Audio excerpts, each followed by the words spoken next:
ಶ್ರೀಗುರುಭ್ಯೋ ನಮಃ. ಹರಿ ಓಂ. ನರಸಿಂಹೋಖಿಲಾಜ್ಞಾನಮತಧ್ವಾಂತದಿವಾಕರಃ ಜಯತ್ಯಮಿತಸಜ್ಞಾನಸುಖಶಕ್ತಿಪಯೋನಿಧಿಃ ಆಪದಾಂ ಅಪಹರ್ತಾರಂ ದಾತಾರಂ ಸರ್ವಸಂಪದಾಂ ಲೋಕಾಭಿರಾಮಂ ಶ್ರೀರಾಮಂ ಭೂಯೋ ಭೂಯೋ ನಮಾಮ್ಯಹಂ. ಧ್ಯಾಯೇತ್ ಹರಿನ್ಮಣಿನಿಭಂ ಜಗದೇಕವಂದ್ಯಂ ಸೌಂದರ್ಯಸಾರಂ ಅರಿಶಂಖಭರಾಭಯಾನಿ ದೋರ್ಭಿಃ ದಧಾನಂ ಅಜಿತಂ ಸರಸಂಚ ಭೈಷ್ಮೀ ಸತ್ಯಾಸಮೇತಂ ನಿಖಿಲಪ್ರದಂ ಇಂದಿರೇಶಂ ವಿಜ್ಞಾನರೋಚಿ ಪರಿಪೂರಿತಾಂತರ್ಬಾಹ್ಯಾಂಡಕೋಶಂ ಹರತೋಪಲಾಭಂ ತರ್ಕಾಭಯೇತಂ ವಿಧಿ ಸರ್ವಪೂರ್ವಗೀರ್ವಾಣವಿಜ್ಞಾನದಂ ಆನತೋಸ್ಮಿ ಅಭ್ರಮಂ ಭಂಗರಹಿತಂ ಅಜಡಂ ವಿಮಲಂ ಸದಾ ಆನಂದತೀರ್ಥಮತುಲಂ ಭಜೆ ತಾಪತ್ರಯಾಪಹಂ. ಚಿತ್ರೈಃ ಪದೈಶ್ಚ ಗಂಭೀರೈಃ ವಾಕ್ಯೈಃ ಮಾನೈಃ ಅಖಂಡಿತೈಃ ಗುರುಭಾವಂ ವ್ಯಂಜಯಂತಿ ಭಾತಿ ಶ್ರೀಜಯತೀರ್ಥವಾಕ್. ಅರ್ಥಿಕಲ್ಪಿತಕಲ್ಪೋಯಂ ಪ್ರತ್ಯರ್ಥಿಗಜಕೇಸರಿ ವ್ಯಾಸತೀರ್ಥಗುರುರ್ಭೂಯಾತ್ ಅಸ್ಮದಿಷ್ಟಾರ್ಥಸಿದ್ಧಯೇ. ತಪೋ ವಿದ್ಯಾವಿರಕ್ತ್ಯಾದಿ ಸದ್ಗುಣೋಘಾಕರಾನಹಂ ವಾದಿರಾಜಗುರುನ್ ವಂದೇ ಹಯಗ್ರೀವಪದಾಶ್ರಯಾನ್. ಪೂಜ್ಯಾಯ ರಾಘವೇಂದ್ರಾಯ ಸತ್ಯಧರ್ಮರತಾಯ ಚ ಭಜತಾಂ ಕಲ್ಪವೃಕ್ಷಾಯ ನಮತಾಂ ಕಾಮಧೇನವೇ. ಅನವದ್ಯಾತ್ಮಚಾರಿತ್ರಂ ವಾದಿಖದ್ಯೋತಭಾಸ್ಕರಂ ವಿದ್ಯಾಮಾನ್ಯಗುರುಂ ವಂದೇ ವಿದ್ಯಾವಿದ್ಯೋತಭಾಸ್ವರಂ. ವಿಶ್ವೇಶತೀರ್ಥಶ್ರೀಪಾದಾನ್ ವಿಶ್ವೋತ್ಕೃಷ್ಟಗುಣಾಕರಾನ್ ವಿಶ್ವಸ್ಥಸುಜನಾರಾಧ್ಯಾನ್ ವಂದೇ ವಿದ್ಯಾಗುರುನ್ ಮಮ. ಹಯಗ್ರೀವ ಹಯಗ್ರೀವ ಹಯಗ್ರೀವೇತಿ ಯೋ ವದೇತ್ ತಸ್ಯ ನಿಸ್ಸರತೆ ವಾಣಿ ಜಹ್ನುಕನ್ಯಾ ಪ್ರವಾಹವತ್. ಶ್ರೀಗುರುಭ್ಯೋ ನಮಃ. ಜನ್ಮಾದ್ಯಸ್ಯ ಯತೋನ್ಮಯಾತಿತರತಶ್ಚಾರ್ಥೇಷ್ವಭಿಘ್ನಸ್ವರಾಟ್ ತೇನೇ ಬ್ರಹ್ಮಹೃದಾಯ ಆದಿಕವಯೇ ಮುಹ್ಯಂತಿ ಯಂ ಸೂರಯಃ. ತೇಜೋವಾರಿಮೃದಾಂ ಯಥಾ ವಿನಿಮಯೋ ಯತ್ರ ತ್ರಿಸರ್ಗೋ ಮೃಷಾ. ಧಾಮ್ನಾ ಸ್ವೇನ ಸದಾ ನಿರಸ್ತಕುಹಕಂ ಸತ್ಯಂ ಪರಂ ಧೀಮಹಿ. ಸೃಷ್ಟಿಸ್ಥಿತ್ಯಪ್ಯಯೇಹಾನಿಯತಿದೃಶಿತಮೋ ಬಂಧಮೋಕ್ಷಾಶ್ಚ ಯಸ್ಮಾತ್ ಅಸ್ಯ ಶ್ರೀಬ್ರಹ್ಮರುದ್ರಪ್ರಭೃತಿಸುರನರದ್ವೀಷಶತ್ರುತ್ಮಕಸ್ಯ ವಿಷ್ಣೋರ್ವ್ಯಸ್ತಾಃ ಸಮಸ್ತಾಃ ಸಕಲಗುಣನಿಧಿಃ ಸರ್ವದೋಷವ್ಯಪೇತಃ ಪೂರ್ಣಾನಂದೋ ವ್ಯಯೋ ಯೋ ಗುರುರಪಿ ಪರಮಃ ಚಿಂತಯೇತಂ ಮಹಾಂತಂ. ಓಷ್ಠಾಪಿಧಾನಾನಕುಲಿ ದಂತೇ ಪರಿವೃತಾಪವಿಃ ಸರ್ವಸ್ಯೈವಾತ ಈಶಾನಾ ಚಾರುಮಾಮಿಹ ವಾದಯೇತ್.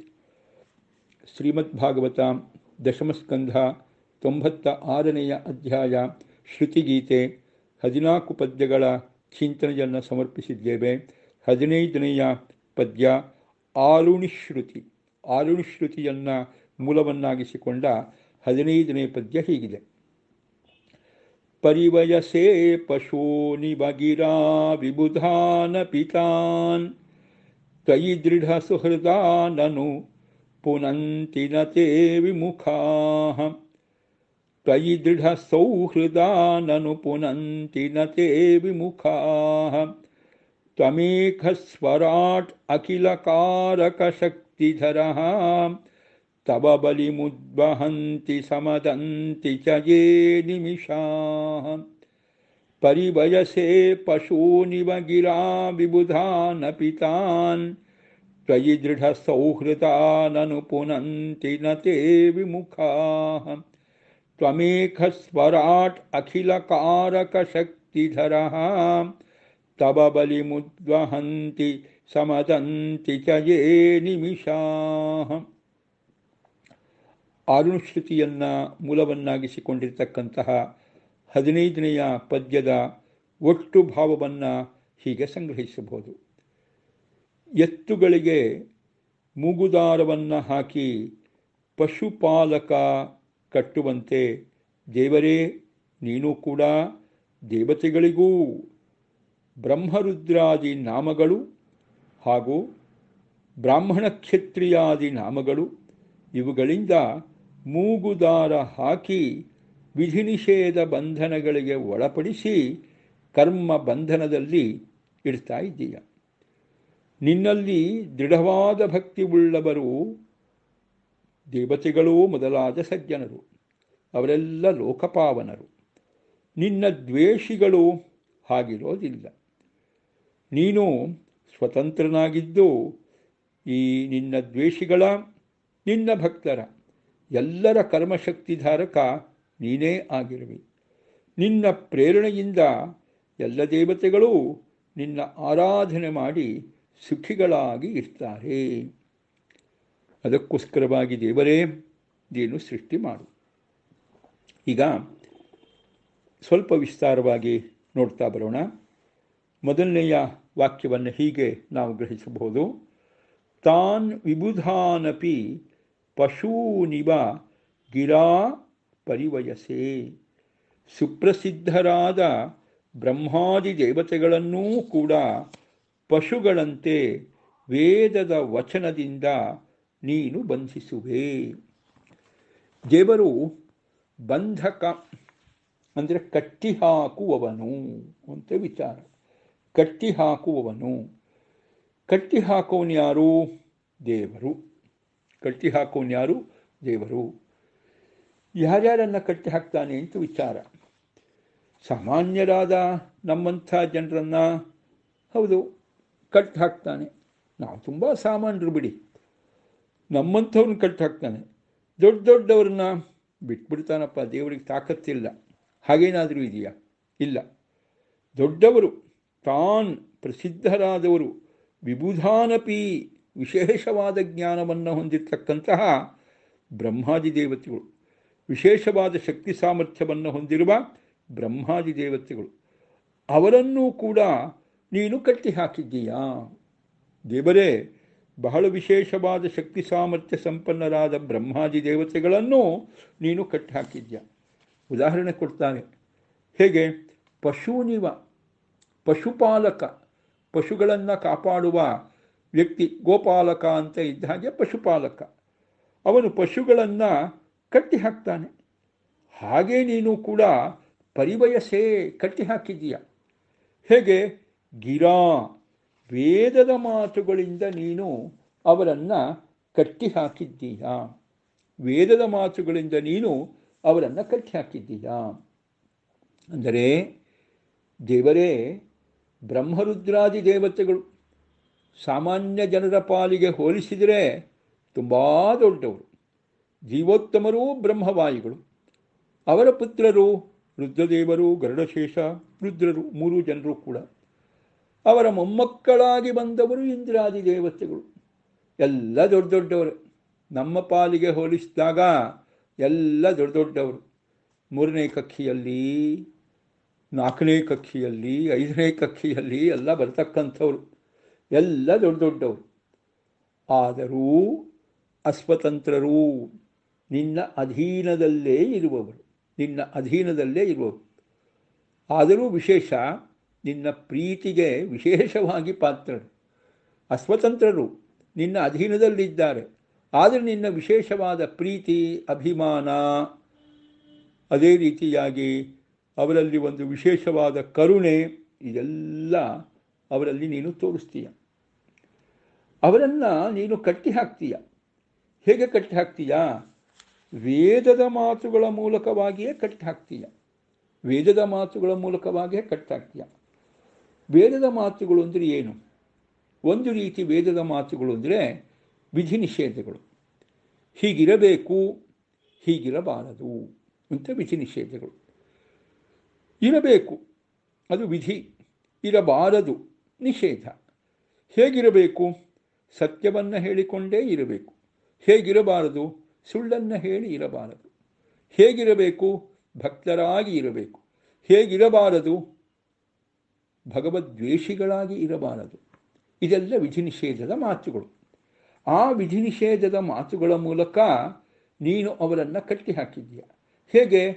ದುಷ್ಟಕರ್ಮ ಮಾಡದಂತೆ ಸತ್ಕರ್ಮ ಮಾಡುವಂತೆ ನೀನೇ ಅವರನ್ನು ಕಟ್ಟಿ ಹಾಕಿದ್ದು. ವಿಧಿ ನಿಷೇಧಗಳು ಬಂದು ಹೀಗಿರಬೇಕು, ಹೀಗಿರಬಾರದು ಅಂತ. ಅದು ವೇದದ ಮಾತುಗಳು, ಅದು ನಿನ್ನ ಉಪದೇಶಗಳೇ. ನಿನ್ನ ಉಪದೇಶಗಳಾದ ವೇದದ ಮಾತುಗಳ ಮೂಲಕ, ವಿಧಿ ನಿಷೇಧಗಳ ಮೂಲಕ ಹೀಗಿರಬೇಕು ಹೀಗಿರಬಾರದು ಅನ್ನೋದರ ಮೂಲಕ ಹೀಗಿರಬೇಕು, ಸತ್ಕರ್ಮಗಳನ್ನು ಮಾಡಿಕೊಂಡು ಇರಬೇಕು, ಹೀಗಿರಬಾರದು, ದುಷ್ಟಕರ್ಮಗಳನ್ನು ಮಾಡಿಕೊಂಡು ಇರಬಾರದು. ಇದು ವಿಧಿ ನಿಷೇಧಗಳು. ಈ ವಿಧಿ ನಿಷೇಧಗಳ ಮೂಲಕವೇ ಅವರನ್ನು ಕಟ್ಟಾಕಿದೀಯ. ಅಂದರೆ ಸತ್ಕರ್ಮ ಮಾಡೋ ಹಾಗೆಯೇ ದುಷ್ಟಕರ್ಮ ಮಾಡದಂತೆಯೇ, ವಿಧಿಗಳನ್ನು ಮಾಡುವಂತೆ ನಿಷೇಧವನ್ನು ಮಾಡದಂತೆ. ಹೌದು, ದೊಡ್ಡವರಾಗಿರ್ತಕ್ಕಂಥ ದೇವತೆಗಳು ಎಂದೆಂದೂ ಕೆಟ್ಟ ಕೆಲಸ ಮಾಡೋದಿಲ್ಲ, ದುಷ್ಟಕರ್ಮ ಮಾಡೋದಿಲ್ಲ, ನಿಷೇಧ ವೇದ ನಿಷಿದ್ಧವಾದ ಕಾರ್ಯವನ್ನು ಅವರು ಮಾಡೋದಿಲ್ಲ, ವೇದ ವಿಹಿತವಾದ ಕರ್ಮವನ್ನು ಮಾಡ್ತಾರೆ. ವೇದದ ವಿಧಿಗಳನ್ನು ಅವರು ಚಾಚೂ ತಪ್ಪದೆ ಪರಿಪಾಲನೆ ಮಾಡ್ತಾರೆ. ವೇದ ನಿಷಿದ್ಧವಾದ ಕರ್ಮಗಳನ್ನು ಎಂದೆಂದೂ ಮಾಡೋದೇ ಇಲ್ಲ. ಹೇಗಪ್ಪ ಆಯ್ತದು ಅಂತ ವಿಚಾರ. ದೇವರೇ ನೀನು ಅವರನ್ನು ಹಾಗೆ ಕಟ್ಟಿ ಹಾಕಿದ್ದೀಯಾ ಅಂದರು. ದೇವರನ್ನೇ ನಿನ್ನ ಹಾಗೆ ಅವರು ಕಟ್ಟಿ ಹಾಕಿದ್ದೀಯಾ? ಏನು ಕಟ್ಟಿ ಹಾಕೋದು? ವೇದದ ಮಾತುಗಳ ಮೂಲಕವಾಗಿ ವೇದ ಹೇಳ್ತಾ ಇದೆ, ದೇವರು ಉಪದೇಶ ಕೊಟ್ಟಿದ್ದಾರೆ, ಆ ದೇವರ ಉಪದೇಶ ಪ್ರಕಾರ ನಾವು ನಡ್ಕೋಬೇಕು ಅಂತ ಹೇಳಿ ಆ ದೇವತೆಗಳೆಲ್ಲ ವೇದ ಹೇಳಿದ ಮಾತುಗಳನ್ನು ಚಾಚೂ ತಪ್ಪದೆ ಪರಿಪಾಲನೆ ಮಾಡ್ತಾರೆ. ವೇದ ನಿಷಿದ್ಧವಾದ ವಿಚಾರಗಳನ್ನು ಎಂದೂ ಗಮನಕ್ಕೆ ತಗೊಳ್ಳೋದಿಲ್ಲ. ವೇದ ನಿಷಿದ್ಧವಾದ ಯಾವುದೇ ಕಾರ್ಯಗಳನ್ನು ಎಂದೂ ಮಾಡೋದೇ ಇಲ್ಲ. ಹಾಗಾದರೆ ಅವರಿಗೆ ಆ ತರಹ ಮಾಡಲಿಕ್ಕೆ ತಾಕತ್ತೇನಾದರೂ ಇದೆಯಾ? ಸಾಮರ್ಥ್ಯ ಇದೆಯಾ? ಇದೆ. ಆದರೆ ಅದು ಸ್ವಾತಂತ್ರ್ಯ ಅಲ್ಲ, ಅದು ದೇವರು ಅನುಗ್ರಹ ಮಾಡಿದ್ದು. ದೇವರೇ ಅವರ ಒಳಗೆ ಪ್ರೇರಣೆ ಮಾಡಿ ಏನು ಮಾಡ್ತಾನೆ? ವೇದವಿಹಿತವಾದ ಕರ್ಮವನ್ನೇ ಮಾಡೋ ಹಾಗೆ, ವೇದ ನಿಷಿದ್ಧವಾದ ಕರ್ಮವನ್ನು ಮಾಡದೇ ಇದ್ದ ಹಾಗೆ ದೇವರೇ ಅವರಿಗೆ ಪ್ರೇರಕ ಶಕ್ತಿಯಾಗಿ ನಿಂತುಕೊಂಡು ಏನು ಮಾಡ್ತಾನೆ? ಅವರ ಕೈಲಿ ವೇದದ ವಿಹಿತವಾದ ಕರ್ಮವನ್ನೇ ಮಾಡಿಸ್ತಾನೆ, ವೇದ ನಿಷಿದ್ಧವಾದ ಕರ್ಮವನ್ನು ಮಾಡಿಸೋದೇ ಇಲ್ಲ. ಹೀಗೆ ದೇವರೇ ಅವರನ್ನು ನೀನು ಕಟ್ಟಿ ಹಾಕಿದ್ದೀಯ.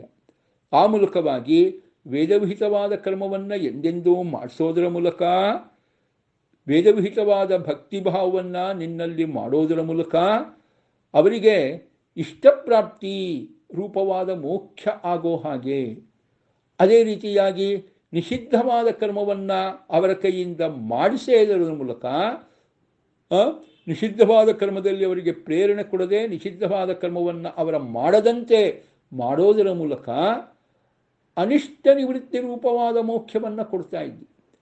ಮೋಕ್ಷದಲ್ಲಿ ದಳದ್ವಯ, ಒಂದು ಇಷ್ಟಪ್ರಾಪ್ತಿ, ಇನ್ನೊಂದು ಅನಿಷ್ಟ ನಿವೃತ್ತಿ. ಅನಿಷ್ಟವಾದ ಅಜ್ಞಾನ ಕಾಮ ಕರ್ಮ ದುಃಖಾದಿಗಳ ಈ ಸಂಸಾರ, ಅದರಿಂದ ನಿವೃತ್ತಿ ಬಿಡುಗಡೆ, ಅದು ಒಂದು ಮೋಕ್ಷದಲ್ಲಿ ದಳ. ಇನ್ನೊಂದು ಇಷ್ಟವಾದ ಸುಖ, ಅಂದರೆ ಸ್ವರೂಪದ ಸುಖ, ಅದರ ಅಭಿವ್ಯಕ್ತಿ ಪ್ರಕಟವಾಗೋದು, ಇದು ಮೋಕ್ಷದಲ್ಲಿ ದಳದ್ವಯ. ಆ ದಳದ್ವಯವಾದ ಮೋಕ್ಷವನ್ನು ಪಡಿಬೇಕಾಗಿದ್ದರೆ ಏನು ಮಾಡಬೇಕು? ವೇದವಿಹಿತವಾದ ಇಷ್ಟವಾದ ಕರ್ಮವನ್ನು ಮಾಡ್ತಾ ಹೋಗಬೇಕು. ವೇದ ನಿಷಿದ್ಧವಾಗಿರ್ತಕ್ಕಂತಹ ಕರ್ಮಗಳನ್ನು ಮಾಡಬಾರದು. ಅನಿಷ್ಟ ನಿವೃತ್ತಿ, ಇಷ್ಟಪ್ರಾಪ್ತಿ ಎರಡು ಆಗಬೇಕಾಗಿದ್ದರೆ ಅನಿಷ್ಟವಾದ ಅಂದರೆ ದೇವರಿಗೆ ಇಷ್ಟವಲ್ಲದ ಕರ್ಮವನ್ನು ಮಾಡದೇ ಇದ್ದರೆ ಆಗ ಈ ಒಂದು ಅನಿಷ್ಟವಾದ ಸಂಸಾರ, ಅಜ್ಞಾನ, ದುಃಖ ಇದೆಲ್ಲದರಿಂದ ದೂರ ಆಗಬಹುದು. ದೇವರಿಗೆ ಇಷ್ಟವಾದ ಕಾರ್ಯವನ್ನು ದೇವರು ವೇದದಲ್ಲಿ ಹೇಳಿದ ರೀತಿಯಲ್ಲಿ ಮಾಡ್ತಾ ಹೋದರೆ ಇಷ್ಟಪ್ರಾಪ್ತಿ, ನಮಗೆ ಇಷ್ಟವಾದ ಸುಖ, ಮೋಕ್ಷದ ಸುಖ, ಸ್ವರೂಪದ ಸುಖ, ಅದರ ಅಭಿವ್ಯಕ್ತಿ. ಹೀಗೆ ಎರಡೂ ಆಗಬೇಕಾಗಿದ್ದರೆ ಅನಿಷ್ಟ ನಿವೃತ್ತಿ, ಇಷ್ಟಪ್ರಾಪ್ತಿ ಎನ್ನುವ ದಳದ್ವಯಾತ್ಮಕವಾದ ಮೋಕ್ಷ ಆಗಬೇಕಾಗಿದ್ದರೆ ನಾವು ಎರಡನ್ನ ಬದುಕಿನಲ್ಲಿ ಅಳವಡಿಸಿಕೊಳ್ಳಬೇಕು. ಒಂದು, ವೇದವಿಹಿತವಾದ ಕರ್ಮವನ್ನು ಎಂದೆಂದೂ ಮಾಡೋದು, ವೇದ ನಿಷಿದ್ಧವಾದ ಕರ್ಮವನ್ನು ಎಂದೆಂದೂ ಮಾಡದೇ ಇರೋದು. ಅದನ್ನು ದೇವತೆಗಳು ತುಂಬ ಚೆನ್ನಾಗಿ ಮಾಡ್ತಾರೆ. ಯಾಕೆ? ದೇವತೆಗಳ ಯೋಗ್ಯತೆ ಅಂಥದ್ದು. ದೇವತೆಗಳ ಯೋಗ್ಯತೆ ತುಂಬ ದೊಡ್ಡದಿದೆ ಅಂಥೇಳಿ ಅವರು ಸ್ವತಂತ್ರವಾಗಿ ಮಾಡ್ತಾರಾ? ಇಲ್ಲ. ದೇವರ ಬಹಳ ಪ್ರೀತಿಗೆ ಪಾತ್ರಪಾದ ಅವರಿಂದ ಅವರ ಯೋಗ್ಯತೆಯನ್ನು ಅನುಸರಿಸಿಯೇ ದೇವರು ಏನು ಮಾಡ್ತಾನೆ? ಅವರಿಗೆ ವೇದವಿಹಿತವಾದ ಕರ್ಮದಲ್ಲೇ ಪ್ರೇರಣೆಯನ್ನು ಕೊಡ್ತಾನೆ, ವೇದ ನಿಷಿದ್ಧವಾದ ಕರ್ಮದಲ್ಲಿ ಪ್ರೇರಣೆಯನ್ನು ಕೊಡೋದಿಲ್ಲ. ಹೀಗೆ ದೇವರು ವೇದದ ಮಾತುಗಳ ಮೂಲಕ ಅವರನ್ನು ಕಟ್ಟಿ ಹಾಕಿದ್ದಾನೆ. ನೋಡಿ, ದೇವರು ವೇದದ ವಿಧಿನಿಷೇಧದ ವಚನಗಳ ಮೂಲಕ ದುಷ್ಕರ್ಮ ಮಾಡದಂತೆ ಸತ್ಕರ್ಮ ಮಾಡುವಂತೆ ಪ್ರೇರಿಸ್ತಾ ಅನಿಷ್ಟ ಪರಿಹಾರ ಪೂರ್ವಕ ಇಷ್ಟಪ್ರಾಪ್ತಿ ರೂಪವಾದ ಮೋಕ್ಷವನ್ನು ಹೊಂದಿಸ್ತಾ ಇದ್ದಾನೆ ಅವರಿಗೆ. ಹೇಗೆ ಅಂತ ಪಶುನಿವ ಅಂತ ಒಂದು ಉದಾಹರಣೆ ಕೊಟ್ಟರು. ಪಶುನಿವ ಪಶುಗಳಂತೆ, ಪಶುಗಳನ್ನು ಪಶುಪಾಲಕ ಹೇಗೋ ಹಾಗೆ, ಪಶುಗಳನ್ನು ಪಶುಪಾಲಕ ಹೇಗೋ ಹಾಗೆ. ಪಶುಗಳನ್ನು ಪಶುಪಾಲಕ ಏನು ಮಾಡ್ತಾನೆ? ಒಂದು ಹಗ್ಗ, ಮೂಗುದಾರ, ಮೂಗುದಾರವನ್ನು ಹಾಕಿ ಕಟ್ ಹಾಕೋದು ಒಂದು, ಮೂಗುದಾರ ಹಾಕಿ ಅದನ್ನು ಕೈಯಲ್ಲಿ ಹಿಡಿದುಕೊಂಡು ಹೋಗೋದು ಒಂದು. ಮೂಗುದಾರವಲ್ಲದೆ ಇನ್ನೊಂದು ದೊಡ್ಡದಾದ ದಾರ ಹಾಕಿ ಅದನ್ನು ಎಲ್ಲಿ ಕಟ್ ಹಾಕ್ತಕ್ಕಂಥದ್ದು, ಹಟ್ಟಿಯಲ್ಲಿ ಕಟ್ ಹಾಕ್ತಕ್ಕಂಥದ್ದು, ಅದು ಒಂದು. ಮೂಗುದಾರ ಹಾಕಿರೋದ್ರಿಂದ ಏನು, ಅದು ಎಲ್ಲೆಲ್ಲೋ ಓಡ್ಲಿ ಹೋಗಲಿಕ್ಕೆ ಆಗೋದಿಲ್ಲ. ಓಡಿ ಹೋಗ್ಬೇಕಾದ್ರೆ ಅದನ್ನು ಹಿಡ್ಕೊಂಡು ಮೂಗುದಾರವನ್ನು ಎಳೆದ ಅಂದರೆ ಅದು ಅಲ್ಲೇ ಬರುತ್ತೆ. ಆಮೇಲೆ ಕಟ್ ಹಾಕ್ಬೇಕಾದ್ರೆ ಬರೀ ಮೂಗುದಾರ ಅಂತಲ್ಲ, ಇನ್ನೊಂದು ದಾರವನ್ನು ಹಾಕಿ ಕೂಡ ಬೇರೆ ಕಂಬಗಳಿಗೆ ಕಟ್ ಹಾಕ್ತಾರೆ. ಹಟ್ಟಿಯಲ್ಲಿ ಕಟ್ ಹಾಕೋದು ಅದೆಲ್ಲ ಬೇರೆ ಕಡೆಯಲ್ಲಿ ಅದು ಹೋದಾಗ ಬೇರೆ ಕಡೆ ಗದ್ದೆಯಲ್ಲಿ ಮತ್ತೊಂದು ಕಡೆ ಮೇಯ್ಲಿಕ್ಕೆ ಬಿಟ್ಟಾಗಲೂ ಕೂಡ ದೂರ ಹೋಗಬಾರ್ದು ಅಂತಿದ್ರೆ ಆಗಲೂ ಒಂದು ರೀತಿ ಕಟ್ ಹಾಕೋದು ಒಟ್ಟಿನಲ್ಲಿ ಇದೆ ಆಯಿತಾ. ಒಂದು ರೀತಿ ಎತ್ತನ್ನು ಕಟ್ಟುವ ಹಗ್ಗಗಳು, ಇನ್ನೊಂದು ರೀತಿ ಮೂಗುದಾರಗಳು, ಎರಡೂ ಇದೆ. ಪಶುಗಳನ್ನು ಕಟ್ಟಲಿಕ್ಕೆ ಬೇರೆ ಹಗ್ಗಗಳು, ದೊಡ್ಡ ಹಗ್ಗಗಳು ಇದೆ, ಮೂಗುದಾರಗಳು ಇದೆ. ಹಾಗೆ ಭಗವಂತ ಏನು ಮಾಡ್ತಾನೆ, ಎರಡು ರೀತಿ ಕಟ್ ಹಾಕ್ತಾನೆ. ಯಾರನ್ನ? ದೇವತೆಗಳನ್ನು. ಅಲ್ಲಿ ಒಂದು ವಿಚಾರ, ದೇವರು ಈ ರೀತಿ ಕಟ್ ಹಾಕೋದು ಅಂತಿದ್ರೆ ತನ್ನ ಪ್ರೀತಿ ಪಾತ್ರರಾದವರನ್ನೇ ಕಟ್ ಹಾಕ್ತಾನೆ. ದೇವತೆಗಳೆಲ್ಲ ಬಹಳ ಪ್ರೀತಿ ಪಾತ್ರರು, ಅವರನ್ನು ಕಟ್ ಹಾಕ್ತಾನೆ. ಹೇಗೆ ಅಂತ, ಪಶುವನಿವ ಪಶುಪಾಲಕ ಪಶುಗಳನ್ನು ಯಾವ ರೀತಿ ಕಟ್ ಹಾಕ್ತಾನೋ ಹಾಗೆ ಅಂತ. ಏನಪ್ಪ, ಪ್ರೀತಿಯಿಂದ ಕಟ್ ಹಾಕ್ತಾನ ಪಶುಪಾಲಕ? ಹೌದ್ರಿ, ಪ್ರೀತಿಯಿಂದಲೇ ಕಟ್ ಹಾಕೋದು. ಪಶುಪಾಲಕ ಪಶುಗಳನ್ನು ಪ್ರೀತಿಯಿಂದಲೇ ಕಟ್ ಹಾಕೋದು. ಮುಗುದಾರ ಹಾಕೋದಾಗಲಿ ಇನ್ನೊಂದು ದಾರ ಹಾಕಿ ಕಟ್ ಹಾಕೋದು ಪ್ರೀತಿಯಿಂದಲೇ. ನೋಡಿ, ಅವುಗಳನ್ನು ಹಾಗೆ ಬಿಟ್ಬಿಟ್ರೆ, ಮೂಗುದಾರ ಹಾಕದೆ ಬಿಟ್ಬಿಟ್ರೆ ಏನೋ ಅವುಗಳಿಗೇನಾದರೂ, ಈಗ ಮೂಗುದಾರ ಹಾಕ್ತಾ ಇರ್ತಕ್ಕಂಥ ಎತ್ತು ನೋಡಿ, ಗಾಡಿಗೆ ಕಟ್ಟಿಕೊಂಡು ಎತ್ತಿನ ಗಾಡಿಯ ಮೂಲಕ ಹೋಗ್ತಾ ಇದ್ದಾನೆ ಅಂತ ತಿಳ್ಕೊಳ್ಳಿ. ಮೂಗುದಾರ ಹಾಕದೇ ಇದ್ದರೆ ಎಷ್ಟೋ ಸರ್ತಿ ತಗ್ಗಿನ ಪ್ರದೇಶದಲ್ಲಿ ವೇಗವಾಗಿ ಹೋಗೋ ಸಂದರ್ಭದಲ್ಲಿ ಗೊತ್ತಿಲ್ಲ, ಏನೋ ಅವುಗಳಿಗೆ ಖುಷಿಯಿಂದ ತಗ್ಗಿದೆಯಲ್ಲ ಅಂತ ವೇಗವಾಗಿ ಓಡೋಗುತ್ತೆ. ಆಗ ಮೂಗುದಾರ ಹಾಕಿ ತಡೆಯದೇ ಇದ್ದರೆ ಅದು ವೇಗವಾಗಿ ಹೋಗಿ ಎಲ್ಲೆಲ್ಲೋ ಅನಾಹುತ, ಬೀಳೋದು, ಮತ್ತೊಂದು ಮಗದೊಂದು ಎಲ್ಲ ಆಗುತ್ತೆ. ಪಾಪ ಪಶುಗಳಿಗೆ ತೊಂದರೆ ಅಲ್ವಾ. ಬಿದ್ದರೆ, ವೇಗದಲ್ಲಿ ಹೋಗ್ತಕ್ಕಂಥ ಗಾಡಿಯಿಂದ ಬಿದ್ದರೆ, ಗಾಡಿ ಅದ್ರ ಮೇಲೆ ಬಿದ್ದು ಇವರು ಅಲ್ಲಿರ್ತಕ್ಕಂಥವ್ರು ಬಿದ್ದು ಎಲ್ಲ ಅನಾಹುತ. ಹಾಗೆ ಅನಾಹುತ ಆಗಬಾರದು ಅಂತಲೇ ಮೂಗುದಾರ ಹಾಕೋದು, ಅವುಗಳಿಗೆ ಮೂಗುದಾರ ಹಾಕೋದು. ಅದೇ ರೀತಿಯಾಗಿ ದೊಡ್ಡ ದಾರ ಹಾಕಿ ಕಟ್ಟೋದು ಹಾಗೇನೆ. ಎಲ್ಲೆಲ್ಲೋ ದೂರ ಪ್ರದೇಶಕ್ಕೆ ಹೋಗಬಾರ್ದು, ಮತ್ತೊಂದು ಇದ್ದಲ್ಲೇ ಇರಬೇಕು ಅವುಗಳು ಅಂತ ಹೇಳಿ. ಎತ್ತಿಗೆ ಎಷ್ಟೊಸ್ತಿ ಕಾಲಿಗೆ ದಾರ ಕಟ್ಟೋದು ಉಂಟು, ಇದೆಲ್ಲ ಉಂಟು. ಅದರ ಮೇಲೆ ಕಾಳಜಿಯಿಂದಲೇ, ಎತ್ತುಗಳ ಮೇಲೆ, ದನಗಳ ಮೇಲೆ, ಹಸುಗಳ ಮೇಲೆ, ಪಶುಗಳ ಮೇಲೆ ಕಾಳಜಿ ಇದ್ದದ್ರಿಂದಲೇ, ಪ್ರೀತಿಯಿಂದಲೇ ಪಶುಪಾಲಕನಾದವನು ಏನು ಮಾಡ್ತಾನೆ, ಮುಗುದಾರ ಹಾಕ್ತಾನೆ, ಇನ್ನೊಂದು ದಾರ ಹಾಕಿ ಕಟ್ತಾನೆ. ಹಾಗೇ ತನ್ನ ಭಕ್ತರಾದ, ದೊಡ್ಡ ಭಕ್ತರಾದ ಬ್ರಹ್ಮರುದ್ರಾದಿ ದೇವತೆಗಳ ಮೇಲೆ ವಿಶೇಷವಾದ ಪ್ರೀತಿ ಇರೋದರಿಂದಲೇ ಭಗವಂತ ವಿಧಿ ನಿಷೇಧಗಳೆಂಬ ಒಂದು ದೊಡ್ಡ ದಾರ, ವಿಧಿ ನಿಷೇಧಗಳೆಂಬ ದೊಡ್ಡ ದಾರ ಹಾಕಿ ಬ್ರಹ್ಮರುದ್ರಾದಿ ದೇವತೆಗಳನ್ನು ಕಟ್ ಹಾಕ್ತಾನೆ.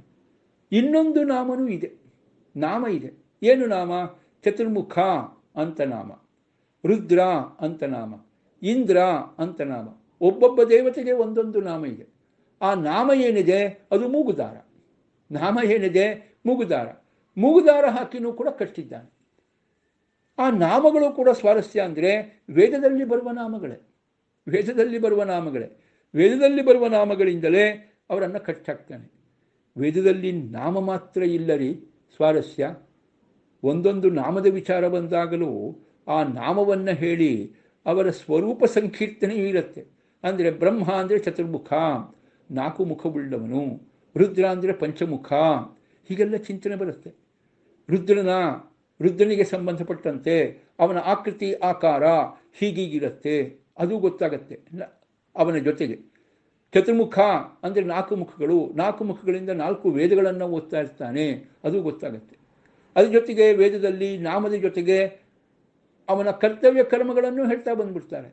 ರುದ್ರದೇವರು ಸಂಹಾರ ಮಾಡೋದು, ಆಯಿತಾ, ಚತುರ್ಮುಖ ಬ್ರಹ್ಮ ಅಂದರೆ ಸೃಷ್ಟಿ ಮಾಡೋದು, ಇದೆಲ್ಲವೂ ಬರುತ್ತೆ. ಅದ್ರ ಜೊತೆಗೆ ಚತುರ್ಮುಖ ಬ್ರಹ್ಮ ಸೃಷ್ಟಿ ಮಾಡೋಕ್ಕಿಂತ ಮುಂಚೆ ತಪಸ್ಸು ಮಾಡ್ದ, ರುದ್ರದೇವರು ಸಂಹಾರ ಮಾಡೋಕ್ಕಿಂತ ಮುಂಚೆನೂ ಆ ಕಾರ್ಯ ಮಾಡ್ತಾರೆ. ಹೀಗೆ ಅದೆಲ್ಲ ಒಂದು ರೀತಿ ವೇದ ಅನ್ನೋದು ಒಂದು ರೀತಿ ದೇವತೆಗಳ ಬಗ್ಗೆ ಡಿಸ್ಕ್ರಿಪ್ಷನ್, ನಮಗೆ ವರ್ಣನೆ ಕೊಡುತ್ತೆ. ಆ ವರ್ಣನೆ ಕೊಡೋದ್ರ ಮೂಲಕವಾಗಿ ನಮಗೆ ದೇವತೆಗಳು ಅಂದರೆ ಹೀಗೆ ಅಂತ ನಮಗೆ ಒಂದು ಕಲ್ಪನೆ ಬರೋದು ಒಂದು ವಿಚಾರ ಆಯಿತು. ಆದರೆ ವೇದ ಹೇಳೋದಿದೆ ನೋಡಿ, ಅಪೌರುಷೇಯ ವೇದ, ಅನಾದಿ ಕಾಲದಿಂದ ಇರತಕ್ಕಂಥ ವೇದ, ಅನಂತ ಕಾಲದವರೆಗೆ ಇರೋ ವೇದ, ಒಂದೇ ರೀತಿ ಇರುವ ವೇದ, ವ್ಯತ್ಯಾಸ ಆಗಲ್ಲ, ನೆನ್ಪಿಟ್ಕೊಳ್ಳಿ. ಆ ಡಿಸ್ಕ್ರಿಪ್ಷನ್ ಕೊಡ್ತಕ್ಕಂಥ ವೇದ ಒಂದೇ ರೀತಿ, ಯಾವತ್ತೂ ಬದಲಾವಣೆ ಆಗಲ್ಲ. ಅಂದರೆ ಅದರ ಮೂಲಕ ದೇವರು ಕಟ್ಟಿ ಹಾಕಿದ್ದಾನೆ ಅಂತ ಅದಕ್ಕೆ ಹೇಳಿದ್ದು. ಯಾಕೆಂದರೆ ಒಬ್ಬ ಬ್ರಹ್ಮದೇವರ ಪದವಿಗೆ ಯೋಗ್ಯನಾಗಿರ್ತಕ್ಕಂಥ ಜೀವಿ ಬರಬೇಕಾಗಿದ್ದರೆ ದೇವರು ಅದನ್ನು ವೇದದ ಮೂಲಕವಾಗಿ ಕಟ್ಟಾಕ್ತಾನೆ. ವೇದ ಚತುರ್ಮುಖ ಬ್ರಹ್ಮ ಅಂತ ಹೆಸರು ಕೊಟ್ಟಿದ್ದರಿಂದ ಅದಕ್ಕೆ ಅನುಗುಣವಾಗಿ ಚತುರ್ಮುಖನನ್ನಾಗೇ ಸೃಷ್ಟಿ ಮಾಡ್ತಾನೆ ದೇವರು. ಆ ಪದವಿಗೆ ಯಾರ್ಯಾರು ಬರ್ತಾರೋ ಅವ್ರನ್ನ ಚತುರ್ಮುಖನನ್ನಾಗೇ ಸೃಷ್ಟಿ ಮಾಡ್ತಾನೆ. ಮತ್ತು ಅವರು ಋಜುಗಣಸ್ಥರು ಆ ಪದವಿಗೆ ಬರೋಕ್ಕಿಂತ ಮುಂಚೆ ಅಲ್ಲಿ ಒಂದೊಂದು ಕಡೆಯಲ್ಲೂ ಒಂದೊಂದು ಹೆಸರನ್ನೆಲ್ಲ ಪಡೆದುಕೊಂಡು ಒಂದೊಂದು ರೀತಿಯಿಂದ ತತ್ವಜ್ಞಾನದಲ್ಲಿ ಪ್ರಮೋಷನ್ ತಗೊಂಡು ಬರಬೇಕು. ಜ್ಞಾನಭಕ್ತಿ ವೈರಾಗ್ಯದಲ್ಲಿ ನೋಡಿ, ಅದೆಲ್ಲ ಆ ಪದವಿಯವರಿಗೆ ಬೇಕಾಗಿರ್ತಕ್ಕಂಥದ್ದು ಗುಣಗಳು, ಅದನ್ನೆಲ್ಲ ದೇವರು ಮಾಡಿಸ್ತಾ ಬರ್ತಾನೆ. ಕಡೆಗೆ ಚತುರ್ಮುಖತ್ವ ಕೊಟ್ಟ. ಅಷ್ಟೇ ಅಲ್ಲ, ಬ್ರಹ್ಮದೇವರು ಅಂದರೆ 14 ಲೋಕಗಳ ಬ್ರಹ್ಮಾಂಡವನ್ನು ಸೃಷ್ಟಿ ಮಾಡೋರು, ಬ್ರಹ್ಮಾಂಡವನ್ನು ಆಳುವವರು, ಇದೆಲ್ಲ ಕಥೆಗಳು. ಅದೆಲ್ಲ ವೇದದಲ್ಲಿ ಬರ್ತಕ್ಕಂಥ ವಿಚಾರ. ಆ ನಾಮ ಬಂತು ಅಂದರೆ ನಾಮದ ಜೊತೆಗೆ ಇಷ್ಟೆಲ್ಲ ಸೇರ್ಕೊಂಡ್ಬಿಡ್ತು.